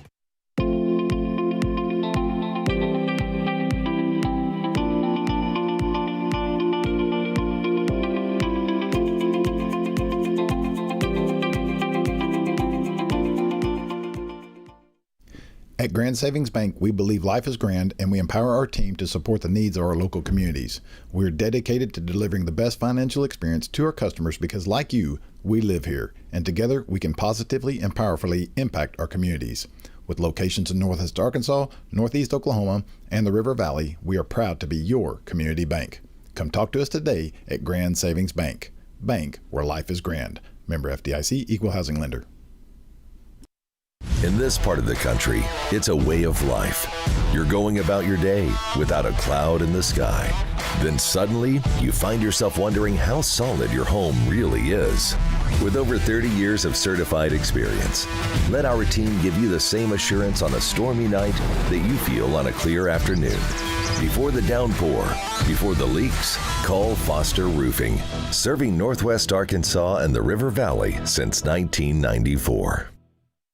Since 1996, Bob Morey's Auto Body has worked hard at providing you the best all-around automotive collision repair. It is a pleasure getting to serve you Northwest Arkansas. With 14 service bays, we can handle large and small repairs along with auto glass replacement. All right, we are back here in Bentonville where it's halftime with the Tigers on top 21-7 over the Cabot Panthers. John McElroy, Donnie Payne, and we are excited to bring you 7A state playoff action right here on GoBentonvilleTigers.com. Well, Donnie, interesting first half. Your thoughts on the first half? Oh, sorry, Donnie. Go ahead. Bentonville, John, offensively, for the most part, has been able to move the ball when they up and down the field throwing the ball. Had a few running plays, but Cabot, John, is putting 7 men up there in the line of scrimmage, daring Bentonville to throw the ball, which against this offense is not, I don't think, the best game plan. But Bentonville's had some big pass plays, came up inches short there right at before halftime, and I got a text from a friend that's down on the field there, and he said, yeah, his feet were in the end zone, but it never looked like the ball got there. Carter rolled into that blitz, and he had to throw it immediately, and he was a little short, I guess, of the goal line, and they brought him down there. Yeah, he was under some pressure there, and probably didn't get the pass off that he wanted to, but kind of an opportunity missed there for the Tigers, as they could have scored one going into half. And now Tigers will get the ball to start the second half, and so I look for him to come out and continue with that passing game. They're looked like, Donnie, they were getting receivers open everywhere. Carter and I, of course, we know what he can do. So look for more of that as we roll in the second half. And here in just a moment, we're just a few minutes away from the teams coming back out on the field. And we're going to try to go down to Megan Verkamp when Coach Grant comes out, as she's going to try to get a few words with head coach Jody Grant. His thoughts on the first half and any adjustments that maybe Bentonville will be making as they go into the second half here. So as soon as he comes out, we'll go down to Megan and see if we can get a word with Coach Grant. But Donnie, 21-7 here, Tigers getting the ball. What do you expect to see here in the second half, both on the Bentonville side and for the Cabot Panthers? Well, John, I think Cabot's going to have to make some adjustments defensively. They cannot stay in that. They had 5 down linemen, 2 linebackers, and Bentonville's just getting even the slant routes. Everything is open immediately. And I know they're trying to bring pressure, but they can't get there as fast as everyone's getting open. So they're going to have to make adjustments there. Defensively for Bentonville, other than one drive for Cabot, John, where they were helped by a pass interference penalty and hit a big pass play, Cabot's offense really hasn't moved the ball in a consistent manner. So I think defensively, Bentonville just needs to keep doing what they're doing. Well, and as you see Cabot team coming back out of the locker room. So put yourself in Scott Reed's position, the head coach of the Cabot Panthers. What do you think he's telling his team as they come out here for the second half? Well, John, he's telling them, guys, we've got to stop their passing game. We're going to have to make some adjustments. We're going to have to get out of this base defense. And Cabot's run a 5-2 when Malham was there. That is Cabot football, John, but they're going to have to come out of it. You can't cover our wide receivers with just 4 in the secondary. They're going to have to make adjustments. So make adjustments there.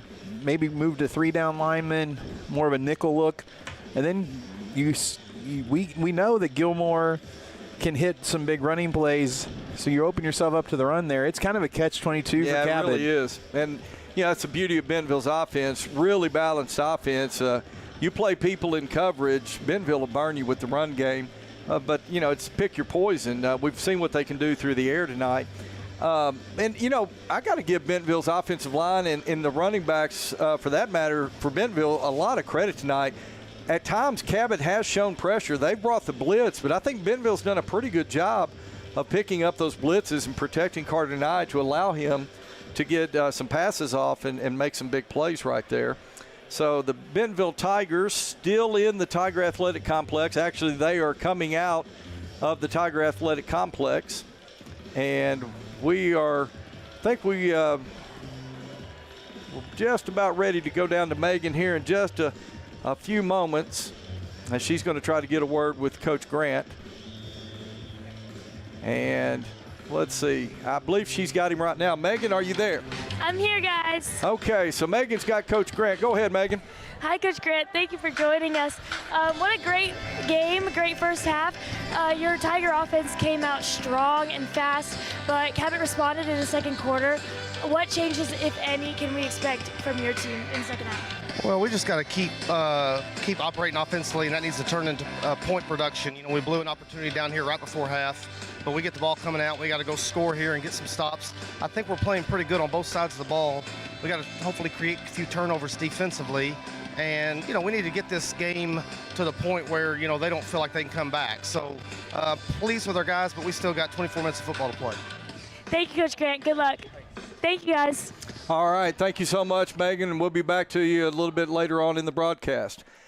All right. Well, you heard Coach. Feels like the ball team's playing pretty good on both sides of the football. Just got to continue to operate, and I think he's exactly right there, Donnie. Bentonville, looked good offensively out of the gates, and like I said, missed that one opportunity, but it's been a good night so far offensively, and the defense, other than that one drive, has played really, really well. So just maybe more of the same here in the second half, and come away with a victory and get ready to play in the state semifinals next week if we can go 24 more minutes and hang on to this lead. Yeah, and right now it looks like we will be making the trip down to Bryant. Bryant is up 35-10 on Rogers at halftime. Fayetteville up 17-3 over Southside, and then the score that is kind of surprising to me, at last check, 28, Conway 28, West 28, but Conway had the ball. Conway scored. Conway had the ball first and goal, and they did punch it in, so it's 35-28 Conway over West. So that game, John, defensive struggle, as in defenses are struggling to play down at Conway. All right. Thank you, Donnie. Well, listen, we're going to go ahead and take one last commercial break, and when we return, we'll be set for play here in the second half at Bentonville. You're watching Tiger Football on GoBentonvilleTigers.com. It's a beautiful morning, Scotty, and we have an early game today. That injured list, it's getting longer by the minute. Not to mention, there's apparently a nasty virus sweeping through the locker room. Yeah, but these players, they're in good hands.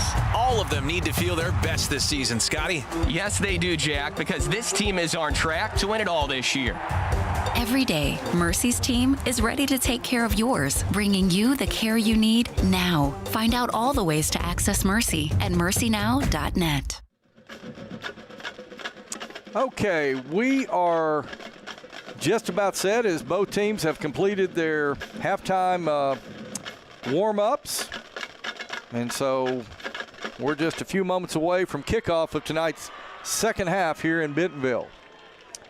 John McElroy, Donnie Payne, and as we have a moment waiting for the teams to put their special teams out on the field. Once again, I'd like to thank our presenting sponsors, Bob Morey's Auto Body and Foster Roofing, for supporting Tiger Athletics and these broadcasts. So as you can see, the Tigers will have their kickoff return team on the field. The Cabot Panthers getting set to kick it away.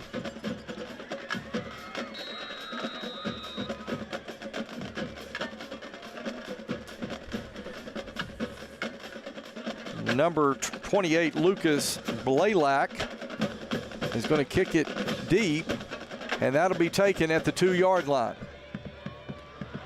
And that's Hayden Oliver, and he's got some running room, and Hayden Oliver crosses the 35.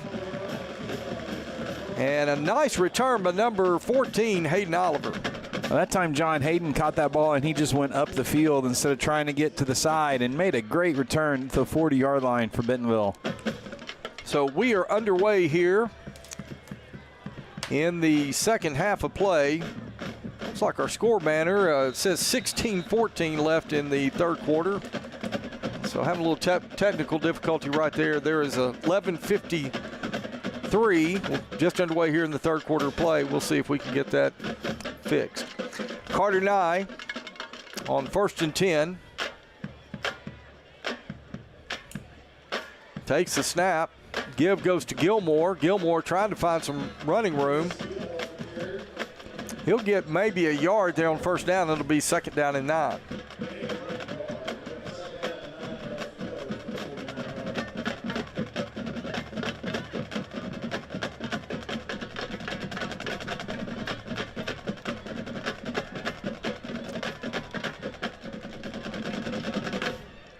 Second down and 9. Nye, play action. Now he's going to look to his left. He's got a receiver. That's Luke Kuhn. Luke still on his feet, breaks a tackle. Luke is going to get inside the 35 and run out of bounds at around the 33-yard line. So once again, a good job by Carter Nye to find Luke Kuhn, and Luke breaks a tackle, and now Bentonville's operating on the Cabot side of midfield. Nye drops straight back. He's got CJ on the wheel route. CJ Brown. And he overthrew him. Just overthrows him. CJ lined up in the backfield, John, had him wide open on the wheel route. But there's a flag in the backfield in it here, so probably would not have counted anyway from the looks of it.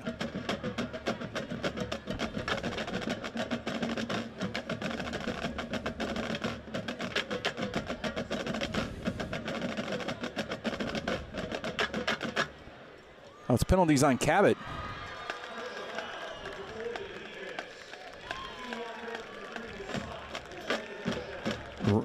Sportsmanlike penalty on Cabot. Maybe they hit Carter late. I didn't see. He didn't say roughing the passer. He just said unsportsmanlike, or sorry, personal foul on Cabot. So Bentonville picks up the 15-yard penalty there, John.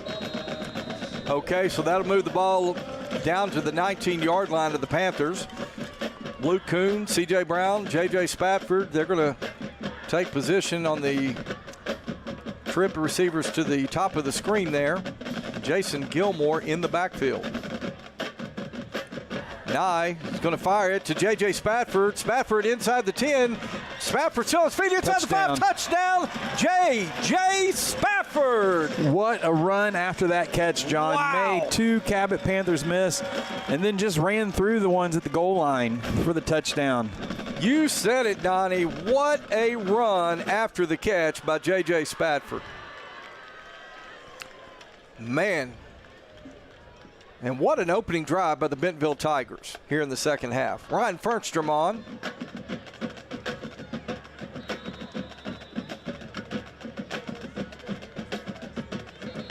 And a little movement up front there. Well, let's see if it was Bentonville or maybe Cabot jumped off sides. We'll have to see here. And they're going to say false start on the Tigers.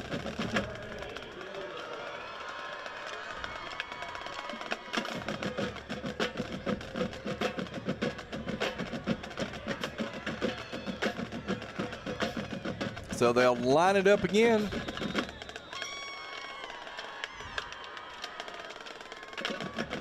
Bergstrom's extra point is up. And it's good. So with 10:46 left to go here in the third quarter play, Bentonville on top, 28-7.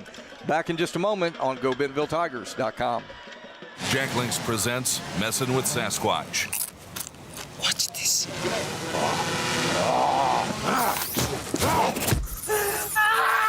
Don't mess with other snacks. Choose Jack Links jerky made with 100% beef. A lot has changed over the past few years, but one thing that hasn't is McClarty Daniels' commitment to our customers and our community. With over 1,500 cars in stock, there's something for everyone at McClarty Daniel. We'll help you find the right car at the right time at the right price. See why every year more than 10,000 families choose the McClarty Daniel experience. Find what drives you at any of our 6 locations in Northwest Arkansas. Shop now at McClartyDaniel.com. Okay, we welcome you back. Bentonville up 28-7, 10:46 left to go, third quarter to play. And Bentonville Tigers going to kick it over to the right side. It'll be taken at about the 18. And the return man, that's number 15, Hayes Cox. He'll get it out over the 30. They'll spot it at about the 32, and that's where the Cabot Panthers will have it first and 10. Well, Bentonville, on their first offensive possession of the second half, comes down, that gets a quick score. Now the Cabot Panthers on their first offensive possession of the second half. Maddox McCrory, sophomore quarterback. He'll line 2 receivers up to the right. Single receiver to the top of the screen. McCrory, he's looking to throw. He's got some time. He's going to throw out to the left. Intended for number 15, Hayes Cox, but it is incomplete. Yeah, McCrory trying to put a little extra heat on that one. I don't think he had to throw that ball quite that hard. Cox was open. He just overthrew him and threw him a 90-mile-an-hour fastball. Yeah, I think you're right, Donnie. And, that is the – that's the key right there. Hayes Cox, he goes to Hayes Cox about 80-90% of the time. You just got to keep an eye on where 15 is. All right, second and 10 now. McCrory back to throw. Now he's going to throw over the middle, and that was a great play by Jonah Knapp. Pass was intended to number 18, Evan Matthews. I hope I'm saying that correctly, but Jonah Knapp all over it right there. So now you got a third and 10 for the Cabot Panthers. Donnie, this defense has played well tonight. They have, John. Like I said, that one drive, and Cabot was aided by a big pass interference call on that one. Okay, so on third and 10, McCrory takes a snap, option, fakes the pitch. He's going to run it, and McCrory's got some running room. He's got the first down, and he'll get out of bounds at around the 45-yard line. As a defensive coach, John, you got to hate when it's third and 10 and they run a running play and pick the first down up. Yeah, it's kind of situation you feel like you've got them right where you want them, and then they're able to kind of escape, do a Houdini right there. So first and 10, Cabot at their own 45-yard line. McCrory fakes the jet sweep. He's looking deep. He's going to throw deep into double coverage, and the official's going to throw a flag there. He's going to get, I believe, A.J. Looney for pass interference. John, he had his back to the play. He didn't even see it happen. Yeah, he was trying to, actually the official was trying to avoid the contact with A.J. Looney. Got kind of turned around there at the end, but felt there was too much contact, and Bentonville is going to get their second pass interference penalty of the ball game.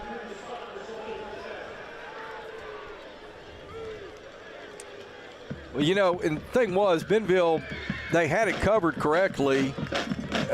McCrory threw into double coverage, but he got rewarded with the pass interference penalty. Now, Bentonville showing some pressure off the edge. Rivers Wiseman, he comes in, gets a shot on him. That's Keegan Vest, I believe. We're going to have a penalty on Cabot, John. Late penalty flag comes in. Yeah, Donnie, there was a penalty flag thrown earlier, but kind of one coming in from the referee late. I wonder if there are two foul calls on this.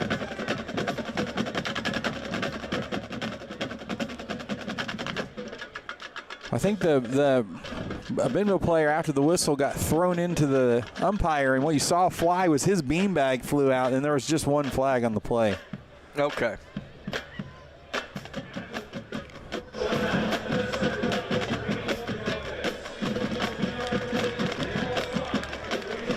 So a personal foul called on the Panthers, and that'll back them up 15. And it was after the play, John, so it will be second down.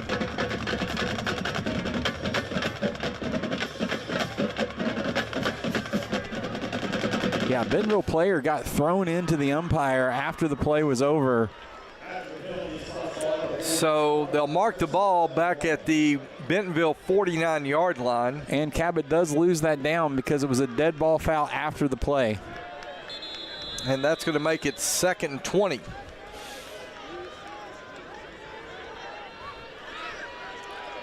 So McCrory, he'll put trip receivers out to the right side.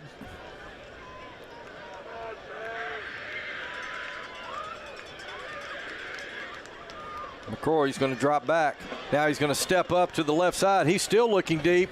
He's going for Hayes Cox and cannot connect. Good coverage that time. I believe that was that number 5. Number 5, Christian Farrow. I thought it was Christian. Great coverage. I think if he'd have got it closer to Hayes Cox, Donnie, I think Christian Farrow would have picked that one. He may have been able to undercut it and pick it off. So Bentonville, second, third and long on this drive. This one a little bit longer than the one Cabot converted just a little bit ago. Okay, 3rd and 20. Opportunity for this Bentonville defense right here. Reardon goes in motion. McCrory drops back. Now he's going to come straight up. He's going to dump it over the middle, complete, and it is going to be a first down and more. 2nd and forever, John, or 3rd and forever, and get up another 3rd and long conversion. Yeah, you got to get off the field on 3rd and 20s. Yeah, just dumped it, kind of the safety valve there to Keegan Vest. Just dumped it off over the middle, and Vest was able to, had a lot of green pasture in front of him, able to make the first down.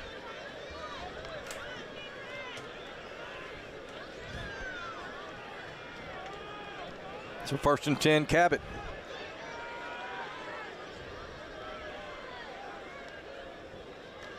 Crory looking. He's being pressured, and he is going to be sacked by number 42, Jonah Knapp.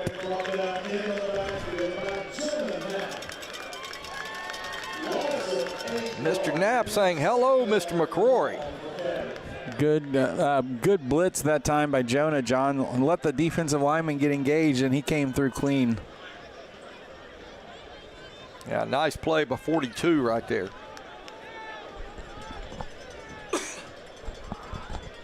So 2nd and long now, 16 for the Panthers.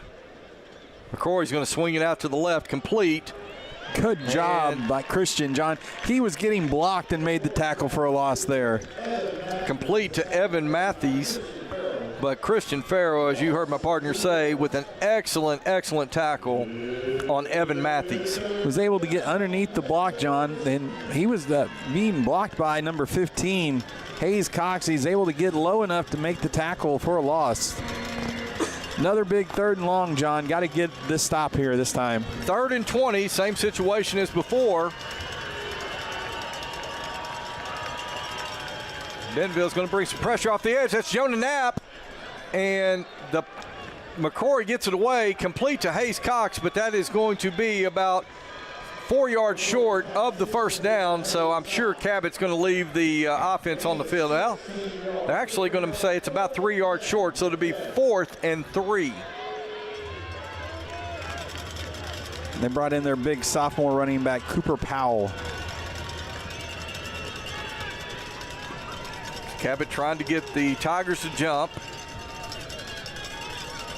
Defense for the Tigers stays disciplined right here, so Cabot will reset.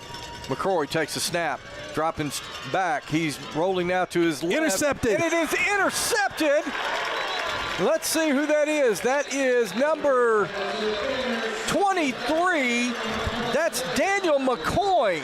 Come on, guys, get off the field. All the Cabot guys running on the field, and the Bentonville's guys need to get off the field too, so we don't get. So yeah, flags have already dropped. Anybody that leaves the sideline could be thrown out of the game, so no one should be going off that sideline. And you can see there are a lot of flags on the field. There's at least one official with his hat off. That means he threw another flag. A lot of Cabot players coming off the sidelines, but Daniel McCoy with the interception. Now, Donnie, if I'm not mistaken, that is Daniel's second interception on the season. You could see the one official right there with no hat.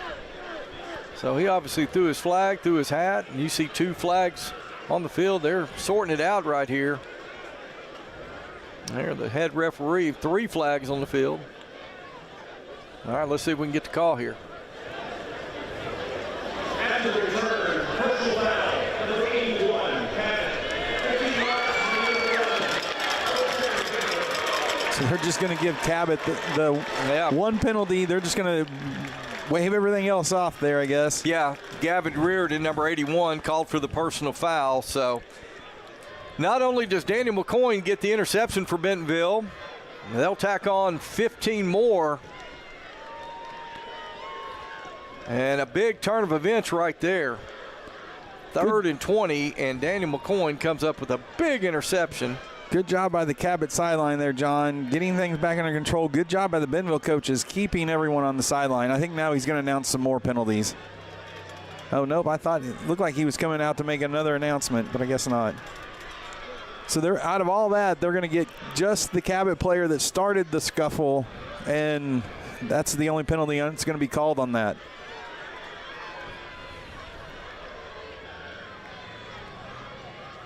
Okay, little chippiness starting here. Okay, it's going to be 1st and 10 Bentonville at their own 39.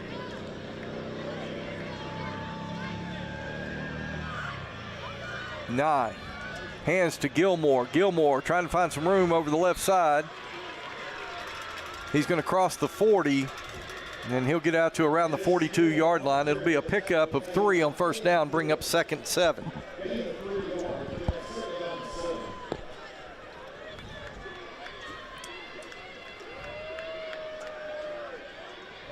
I'll tell you what, Donnie, Bentonville can find a way to find the end zone right here. They're going to make it really difficult on Cabot.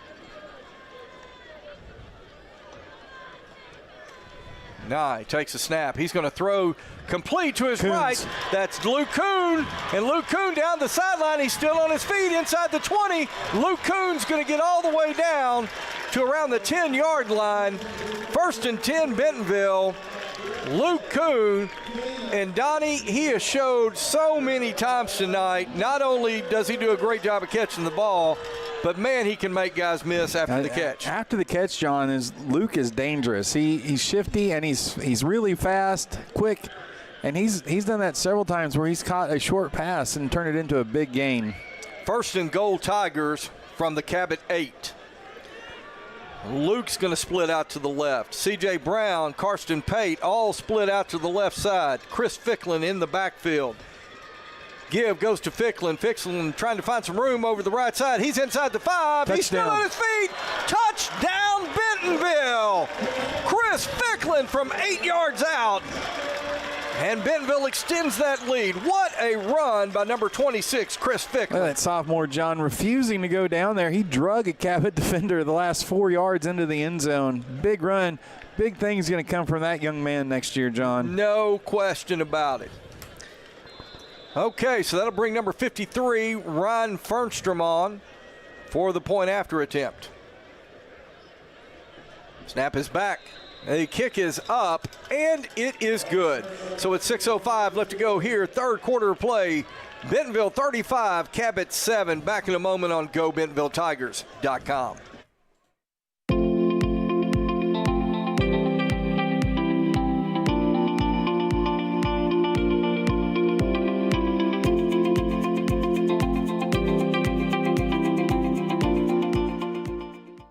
Why do people do business with First Western? Because First Western builds relationships with their customers. They work to help you with your financial goals over all seasons of life. They are prompt and responsive. Plus, they offer banking, mortgage, insurance, and investment services. For a high level of service and financial partner who will listen and respond, try First Western. Online at firstwestern.com. Member FDIC, equal housing lender. Insurance investment products are not FDIC insured. Okay, back here in Bentonville where the Tigers are in command now, 35-7. 6:05 left to go, third quarter play. Donnie, we were talking to the break, you know, there's a lot of chippiness out there on that last drive. You know, a lot of these seniors, especially now on the Cabot side, realizing for many of these young men, this will be the last time they ever play the game. You know, and there's kind of that sense of finality kind of sets in. And Bentonville right now just in command of this ball game. Defense looking good, offense operating, doing what they want. And sorry about that, Donnie. Yeah, go ahead. Just need to finish this game, John, and we got to keep our emotions under control. If it starts getting chippy on the other side, we do not retaliate, because if we get someone thrown out, they have to sit out next week's game. Okay. 1st and 10, Cabot. Reardon goes in motion. McCrory takes a snap, gives to Vest. He's going to reverse it to number 15, Hayes Cox. Hayes Cox trying to find the edge. He gets around the edge, and a pretty good pickup as Hayes Cox is going to be run out of bounds at around the, well, let's see where they're going to mark it. Looks like they're going to mark it around the 44-yard line. Finally knocked out of bounds by number 16, A.J. Looney. So a pickup of 14 on the play. It'll be 1st and 10, Cabot. Okay, and we're, see, 1st and 10, Cabot. McCrory, play action, throws out to the left. That is complete. Hey, let's go down. I think we've got sideline reporter Megan Verkamp down there. Megan, what you got for us? Hi, guys. So you were talking on the chippiness and the sort of fighting going on, and we saw that. And I think you're exactly right, Mr. McElroy. These seniors are realizing it's maybe their last time. I want to talk on the unification of the Tigers. You know, playoffs are a big thing, and this Cabot team and Bentonville have faced off a lot in the playoffs, and I saw a lot this week at school, all the shaved heads and bleached hair of all the Tigers. They're really a team. Now, Megan, you were saying something about that earlier. So the guys have kind of all gotten haircuts to kind of show a little team unity. That's become kind of a thing. Is that right? Yes, it's become a tradition, I think. Yeah. I've seen it all my years at Bentonville, so it's really funny to see. All right. Well, appreciate it, Megan, and we'll come back to you a little later on. Thank you so much. Thank you. All right, McCrory gives the handoff there to Keegan Vest. And John, since their touchdown drive, this is Cabot's best-looking offensive possession since their touchdown. Now he's going to pick up 4 on the play. It'll bring up 2nd and 6. The offense is showing a little fight here for Cabot.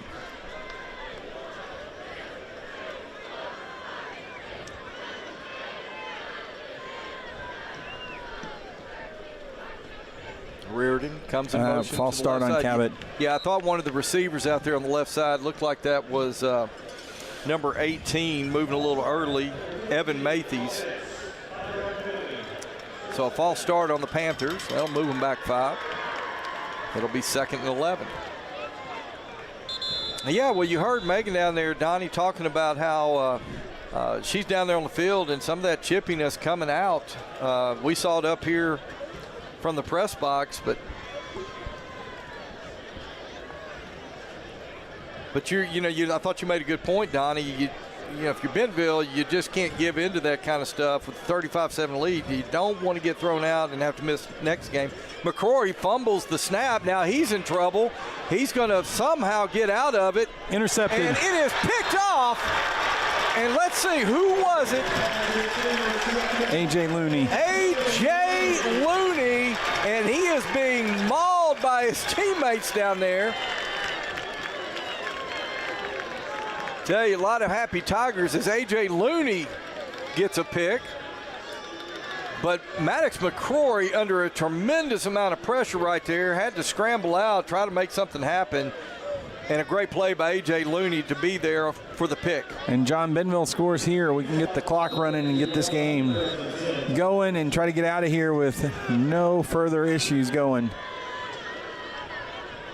Ficklin in the backfield with Carter.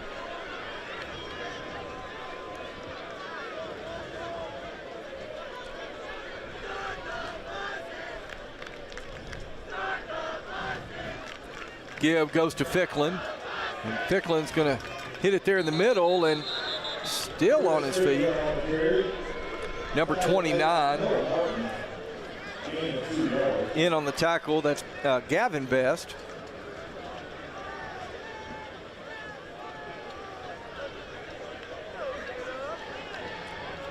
Three minutes, 45 seconds left to go, third quarter play. Bentonville up at 28. 9. He's going to pull. Oh, he had him. And he's still looking. He's got plenty of time. He's still looking.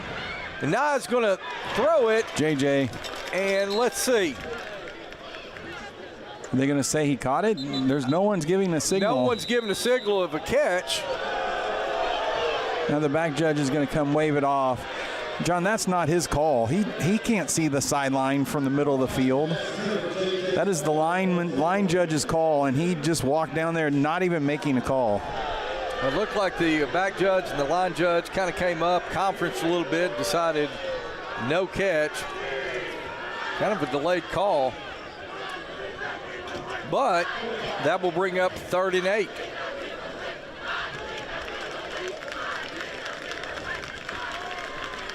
Well, if it was an incomplete pass, the clock is running. It should not be running. This crew, John, has lost it a little bit here for some reason.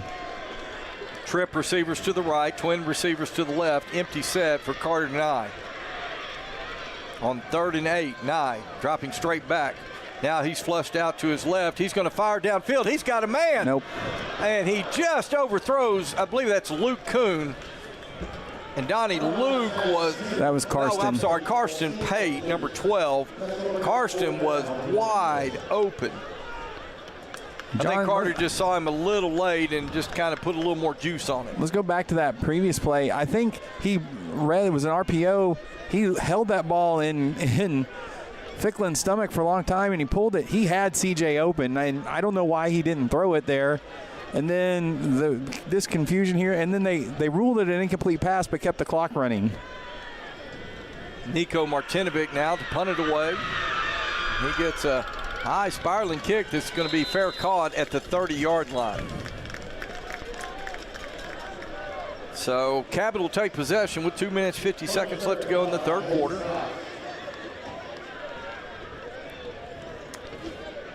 Donnie, have you got any score updates from the other playoff games around the state? Yeah, I was just looking here.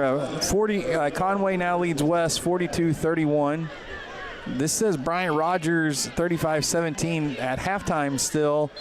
And kind of surprising, Fayetteville 20, Southside 10 already in the fourth quarter. They're a lot closer than maybe a lot of people thought. All right, McCrory on 1st and 10. He's going to throw downfield, and looks like maybe him and the receiver had a little miscommunication on the route right there, because Cox turned it in and kind of stopped, and he threw it like it was a go route. So it'll be 2nd and 10, Cabot. So second punt tonight for Bentonville, John. Bentonville's only punted twice. So they have had the ball 7 times and have scored 5 touchdowns. Well, no, I'm sorry. They had it 8 times. Came up short right before halftime. So 2nd 10. Looked like some pressure being applied by Bentonville. Give goes to Keegan Vest, number 36. Vest will pick up close to 2 yards. It'll be 3rd and 8. Well, Donnie, a little different story tonight than the game we had here last year between Bentonville and Cabot. That one really a defensive battle all game. And I think all of us Tiger fans remember that 34-yard field goal by Logan Tymonson to seal the victory for Bentonville with 8 seconds left to go in the game. What a game that was. As McCrory gets sacked, leading the way, Ben Pearson, Jonah Knapp in there, along with number 46 for Bentonville, Cameron Thornton Meade. But you can see Ben Pearson there. I'll tell you what, love watching that young man play. No, he is a devastator there on the defensive line for Bentonville. And Cabot's going to go ahead and punt here, John. So the Cabot punter will drop back inside of his own 10 to punt it away to, is that, no, that's not JJ. That's not JJ back. I can't tell who it is.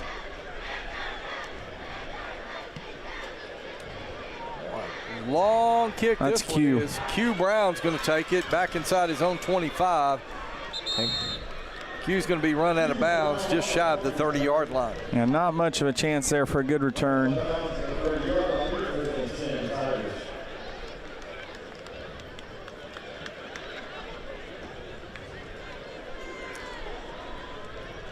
Donnie, if Bentonville could get a couple of big plays, put one in the end zone right here, it would invoke and get the extra point. It would invoke the sportsmanship rule. Right. Get that clock going and try to get out of here. 1st and 10 Tigers at their own 30. Carson Pate in motion behind the formation.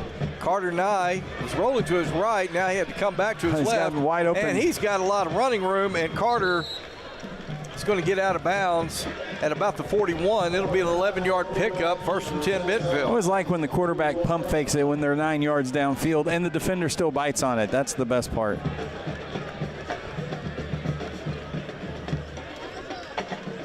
Gilmore with the carry. Gilmore, he's going to get across the 50-yard line. What a run by Jason Gilmore.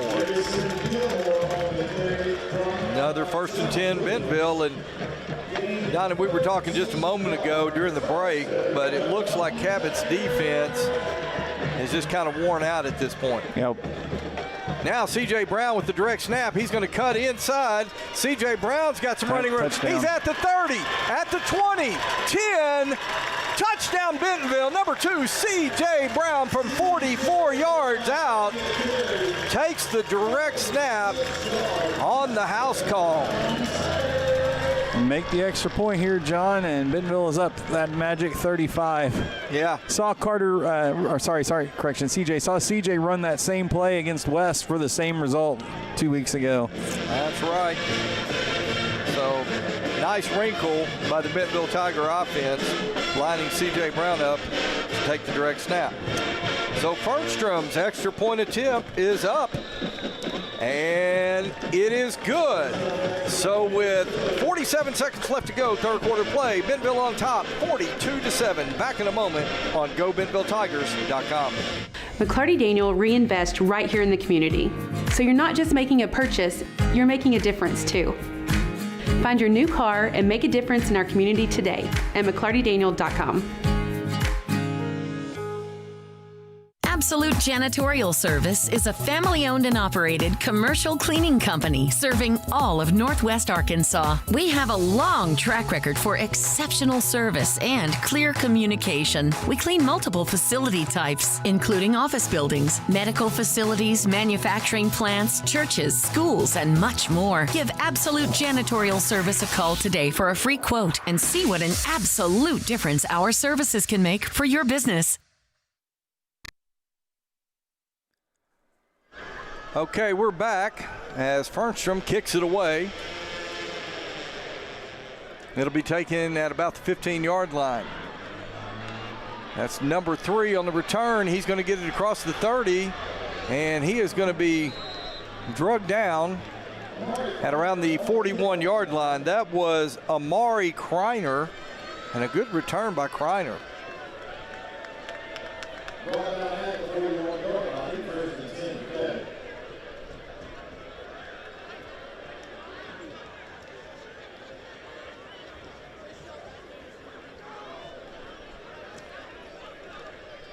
So 1st and 10, Cabot. Two receivers at the top of the screen. Clock should be running. Give goes to Vest. And Vest is going to carry it across the 45. They'll give him the 45-yard line. It'll be 2nd down and 6. Inside of 20 seconds now in the third quarter. And this will probably be the last play here in the third quarter. McCrory going to pitch it out to the left side to Vest. Vest is going to pick up 1st down yardage. And that will be the last play of the third quarter. All right, we played 3 here in Bentonville. The Tigers up big, 42-7. Back for the fourth quarter here after these messages on GoBentonvilleTigers.com. We've all got a wild side. Feed it with meat.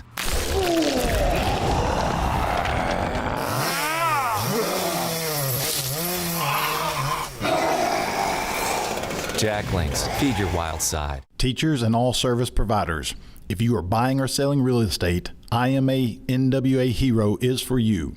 Together with Don Richardson with Fathom Realty and Lisa Sumi with Nexa Mortgage and Title Tech Bentonville, you will receive first-hand rebates that will save you thousands, whether buying or selling real estate, using the Homes for Heroes. Go to imanwahero.com. No gimmicks, no fees, no red tape, only savings. Thank you for doing what you do so we can do what we do. All right, we are back here in Bentonville where we're getting ready to start the fourth quarter play. The Tigers on top, 42-7. John McElroy, Donnie Payne here.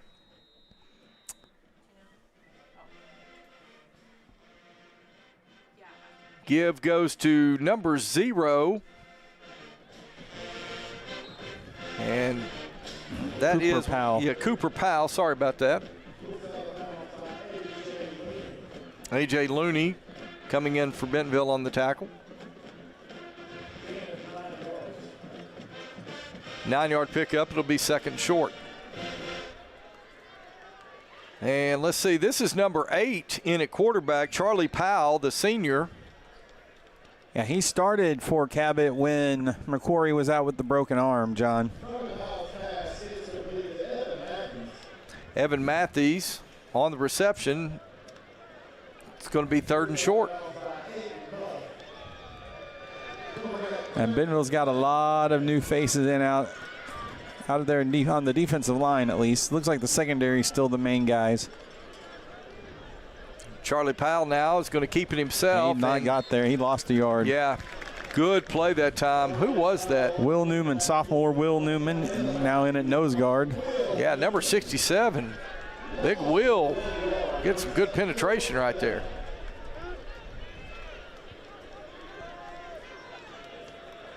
And Cabot leaving their offense out there. Number 0, Powell's going to take the direct snap. Cooper Powell trying to find it over the right side. There. And look at Will Newman coming in there and knocking him back. Big number 67 and 93 for Bentonville. That is Joey Bartlett, the sophomore defensive lineman. Great job defense. Wow. I'm going to guess we're going to see Cole Schlepecki check in for this offensive drive, John.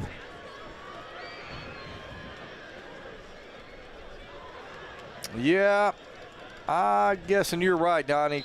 Carter Nye's night is probably over. Let's see. Yeah, that is Cole Schlepecki. And 21 and running back with him. Jaden Spears. Jaden, yep.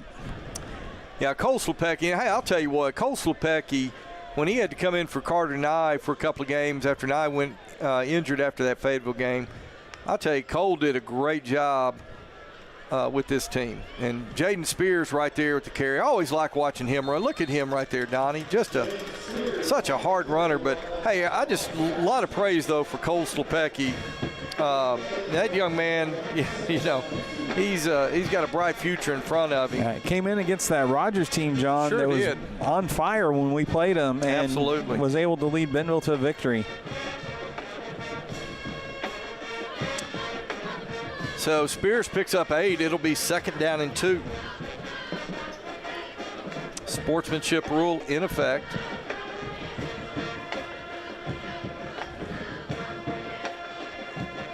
Schlepecki now sets his offense.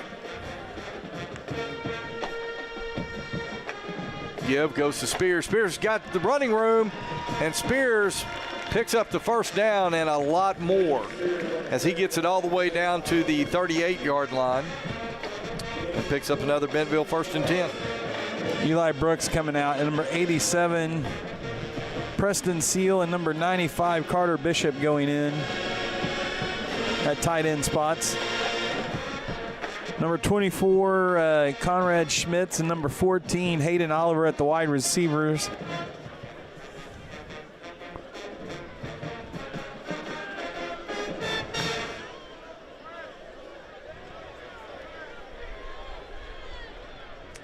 First and 10, Tigers. Schlepecki takes the snap. Give goes to Spears. And this time Spears is going to be upended. John Williams, number 17 for the Panthers, coming in to make the play.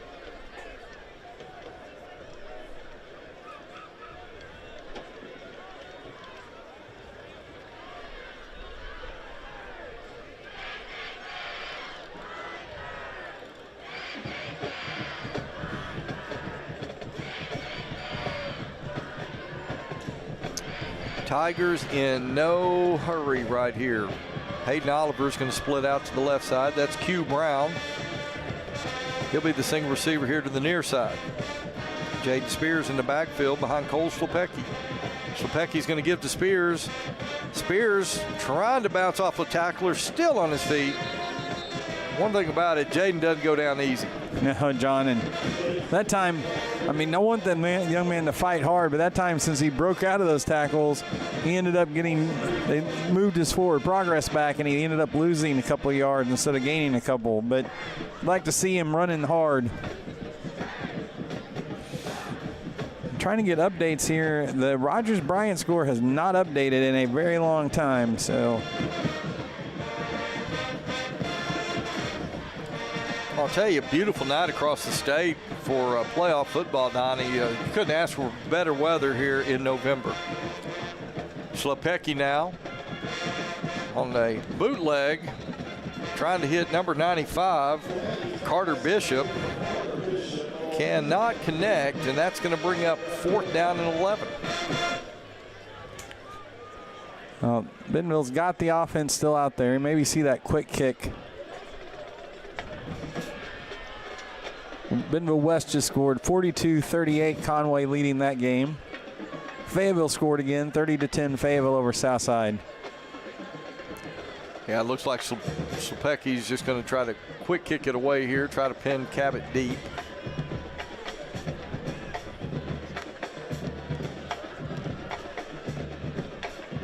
Kind of a low line driver. And goes into the end zone. Yeah, it goes into the end zone, so it'll be a touchback. Cabot will have a 1st and 10 at the 20. Well, Donnie, Black Friday, the Bentonville Tigers are going to make the trip down to Bryan, Arkansas to Hornet Stadium to take on the Bryan Hornets. Unless something crazy happens over in that Rogers game, it'll be a rematch of last year's state title game. And Donnie, if I'm not mistaken, it'll be the first time the Bentonville Tigers have played at Bryant. Yes, we've played, I think every time we played them, it was here except for last year, which was in Little Rock. That's right.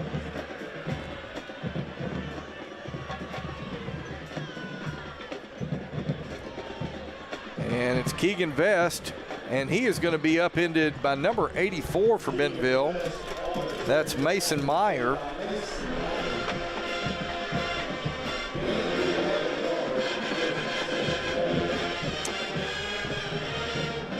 That's 1st and 10, Cabot. And the ball's going to be spotted at the 31.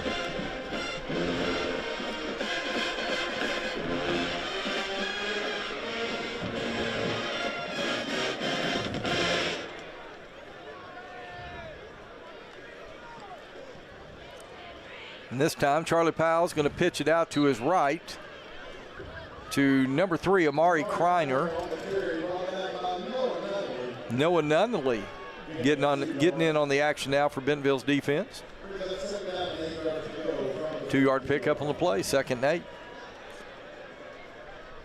Well, Donnie, as we were talking up here, we're trying to maybe pick a Bentonville player of the game. One of the names that stand, a lot of names we could call tonight. It's looked so good offensively and defensively tonight. But we were kind of talking Luke Kuhn, really, particularly in that first half, with a couple of huge catches. Did he have 1 or 2 touchdown catches? I think a couple. Yeah, I think a couple touchdowns. So we're going to try to get our sideline reporter, Megan Verkamp. Hopefully she can hear me. We're going to try to get her to see if we can get a few words with Luke Kuhn after the ball game tonight. So we'd invite you to stay tuned immediately following the game and see if we can talk with Luke and his thoughts on the ball game and maybe about next week's matchup with the Bryan Hornets. We got an injured player down, John, so that will stop the clock. Okay, so someone for Cabot. Timeout on the field. Hey, let's go ahead and take a quick one with them. We'll be back in a moment on GoBentonvilleTigers.com. Since 1996, Bob Morey's Auto Body has worked hard at providing you the best all-around automotive collision repair. It is a pleasure getting to serve you Northwest Arkansas. With 14 service bays, we can handle large and small repairs along with auto glass replacement. And I'm going to need your customer number, account number, and ID number. Ever get the feeling you're treated like a number instead of a person? You know the difference between these numbers? Can't help me at all? Some places can make you feel like a number. Your bank shouldn't be one of them. Maria, how are you doing? At Legacy National Bank, we believe in relationships and taking the time to get to know you and your goals. You're never a number at Legacy National Bank. Your legacy starts here. Foster Roofing has been assisting Arkansas homeowners as they've weathered every storm for over 30 years. Foster Roofing is a family-owned, locally operated company providing expert professional roofing services. For your roof repair, choose local, licensed, and professional. Choose Foster Roofing. Okay, we are back after the injury timeout. Donnie, I didn't see a number on the young man that got injured, but we are back, and it is going to be 2nd and 8 now, Cabot, as Charlie Powell is going to throw a pass complete over to Hayes Cox to the left side, and Cox is going to get inside the 40-yard line of Bentonville.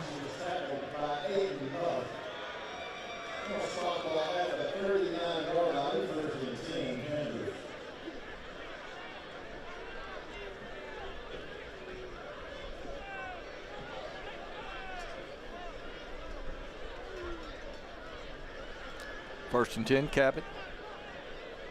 Charlie Powell coming in for Maddox McCrory. He's going to give to Keegan Vest. Boy, Vest is just a powerful runner. He just kind of puts his head down and goes right into you.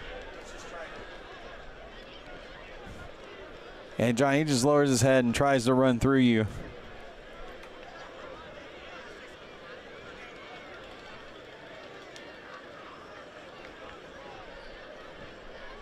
Right, that 35-17 score, Bryant over Rogers, John, is actually in the 4th quarter.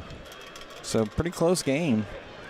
This time, Powell's going to pitch it out to Cooper, Cooper Powell. Bentonville's going to get called for a horse collar tackle, John.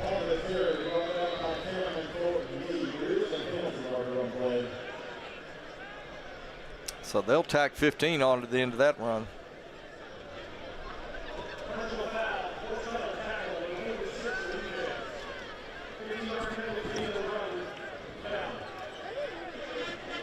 And Cameron Thornton-Meade just getting out there trying to make the tackle, John. He grabbed him inside the shoulder pads, and that is going to be called every time. Conway just scored again. It's 49-38 now, Conway over West. Well, that is a shootout down there in Central Arkansas. First and 10, Cabot. Charlie Powell now looking to throw. He's being pressured, and he found a man over on the right side. That is number 18, Evan Matthews. And Matthews is going to get inside the 10. It'll be first and goal, Cabot. Good job of pressuring by Bentonville. John just lost track of the receiver there down the sideline. Fayetteville now leading 30-10 over Southside. So it looks like Fayetteville's season is going to continue. So Charlie Powell now drops back. He is being pressured. He's going to be sacked by number 47, Logan Wolf.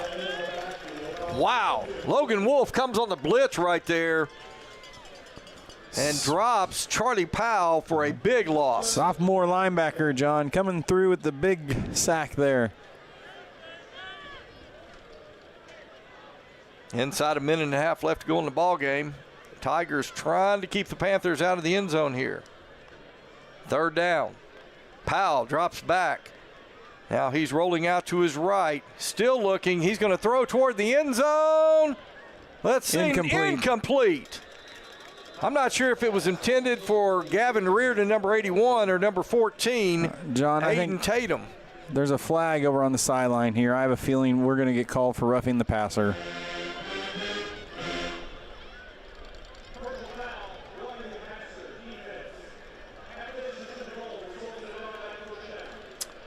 Oh, that's too bad. Automatic first down right there. So it'll be first and goal to go for the Panthers. Clock stops on the penalty.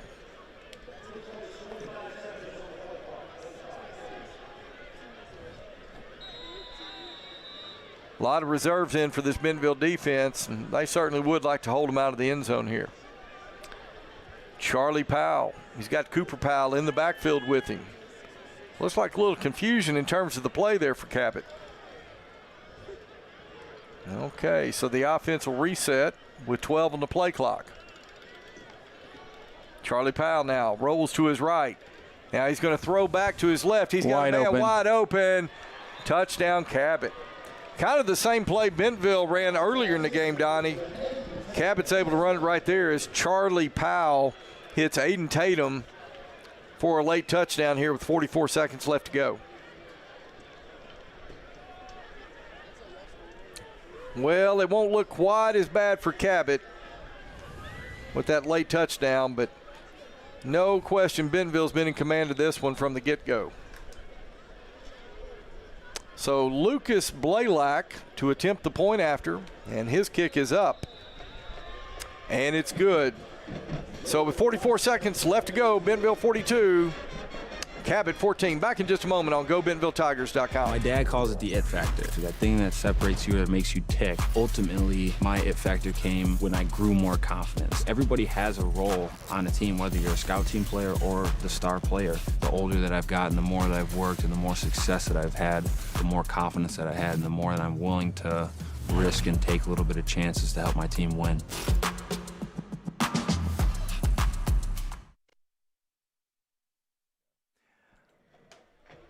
Okay, we are back. Bentonville 42, Cabot 14. Bentonville will advance to next week's state semifinal 7A state playoff game, and they will be traveling to Bryant, Arkansas, to Hornet Stadium to take on the Bryant Hornets. And go ahead, Donnie. Rogers scored again. It is 35-24 now. Okay, well. So we may not be going. That game is not over. Rogers is mounting a comeback here. Wouldn't that be something, Donnie?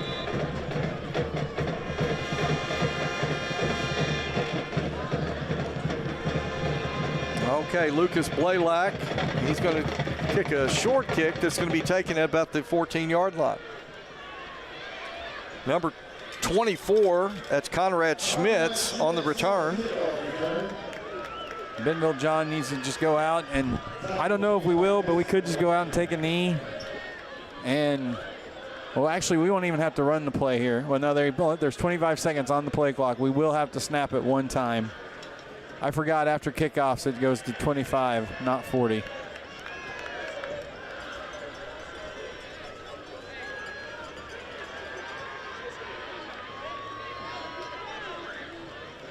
Looks like Bentonville's going to come out, John. They've got to snap it one time. Looks like they're going to give Spears a carry here. Okay, so Cole Slepecki. Give goes to Jaden Spears up the middle. And Spears is going to get close to midfield. He'll be up into about the 49-yard line. And with 20 seconds left, Donnie, I got to believe that's going to be the last play of the ball game.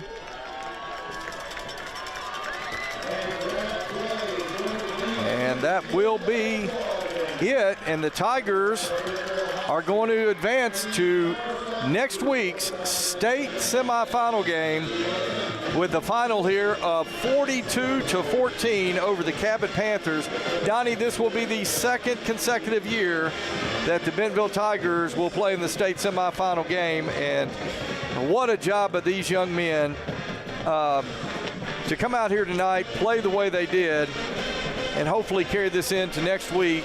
As well, we've been thinking they're going to travel to Bryant, but the Rogers Mounties. Bryant just scored, John. Okay. It's 42-24, so that was quick. It's almost like they ran the kickoff back there or something maybe. But well, and as they do here at Tiger Stadium, the players are going to run over and do a cheer with the student section here at Tiger Stadium, and then I think we're going to try to get a word. We're going to try to see if Megan can get a word with Luke Kuhn and get his thoughts on the ball game. Hey, Megan, can you hear us down there?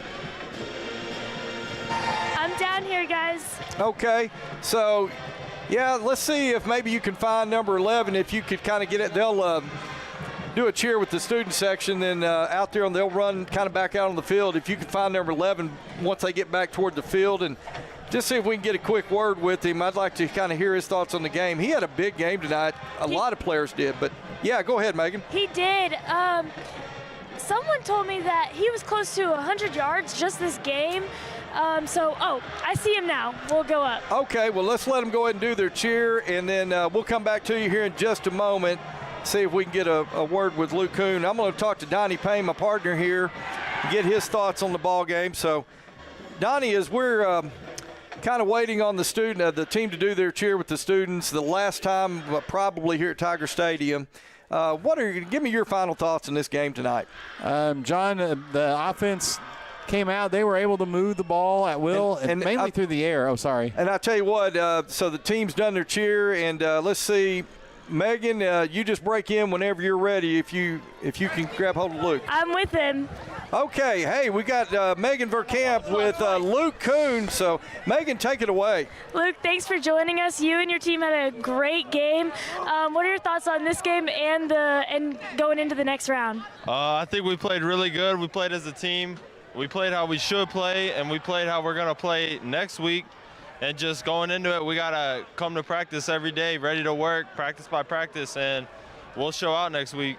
All right, thank you so much. Hey, Megan, tell him I want to ask him one thing. He makes great catches, but how does he break all those tackles after the catch? You make great catches. Now, how do you break all those tackles after your big catches? Oh, when I get the ball in my hands, I try to make them pay for leaving me open, and that's it. That's all there is to it. All right, thanks, Luke. All right, great job down there, Megan. Megan Verkamp down there on the post-game interview with Donnie, what I think is our player of the game, Luke Kuhn. And John, I'm sure Luke had probably over 100 yards receiving this game. We think a couple of touchdowns. I'll have to check, and Henry Apple was covering this game, so I know tonight we'll have Henry does a great job. He'll have the stats posted. Carter had to be close to 300 yards again passing. Luke probably over 100 yards. CJ close to it at all-purpose yards. Just an all-around good performance again from this Bentonville offense, John. And I cannot say enough about the defense. The starting defense held this Cabot team to 7 points, John, and it was kind of an unknown coming in with their returning quarterback what the offense would be. Bentonville was prepared for anything Cabot had out there tonight. All right, well, thank you very much. And hey guys, we're playing on Black Friday. Just a programming note, we're going to come to you live next Friday at 6:45 for the Bentonville Tiger pregame show. We come to you live from Bryant, Arkansas, Hornet Stadium, where the Bentonville Tigers will take on the Bryant Hornets in the Arkansas 7A State semifinal game. The winner next week is going to advance to the state title game here in just a couple of weeks. So a big game next week. Bentonville's going to try to see if they can make it back. Hey, before we go, want to once again thank our student live stream crew. They have done just a fantastic job all season long. Noah Jones, Varsh Ranganathra, Ben Nicoli, Carson Pike helping us out, Nadia Clark. You heard from Megan Verkamp down there, and directing the show up here, Catherine Lopez. Just so grateful for these young people and what they do for us on Friday night. So that's going to do it here for us in Bentonville tonight from Tiger Stadium. So for my broadcast partner, Donnie Payne, I'm John McElroy saying so long as the Bentonville Tigers win tonight big, 42-14 over the Cabot Panthers. We'll see you next week. Have a great weekend, everyone.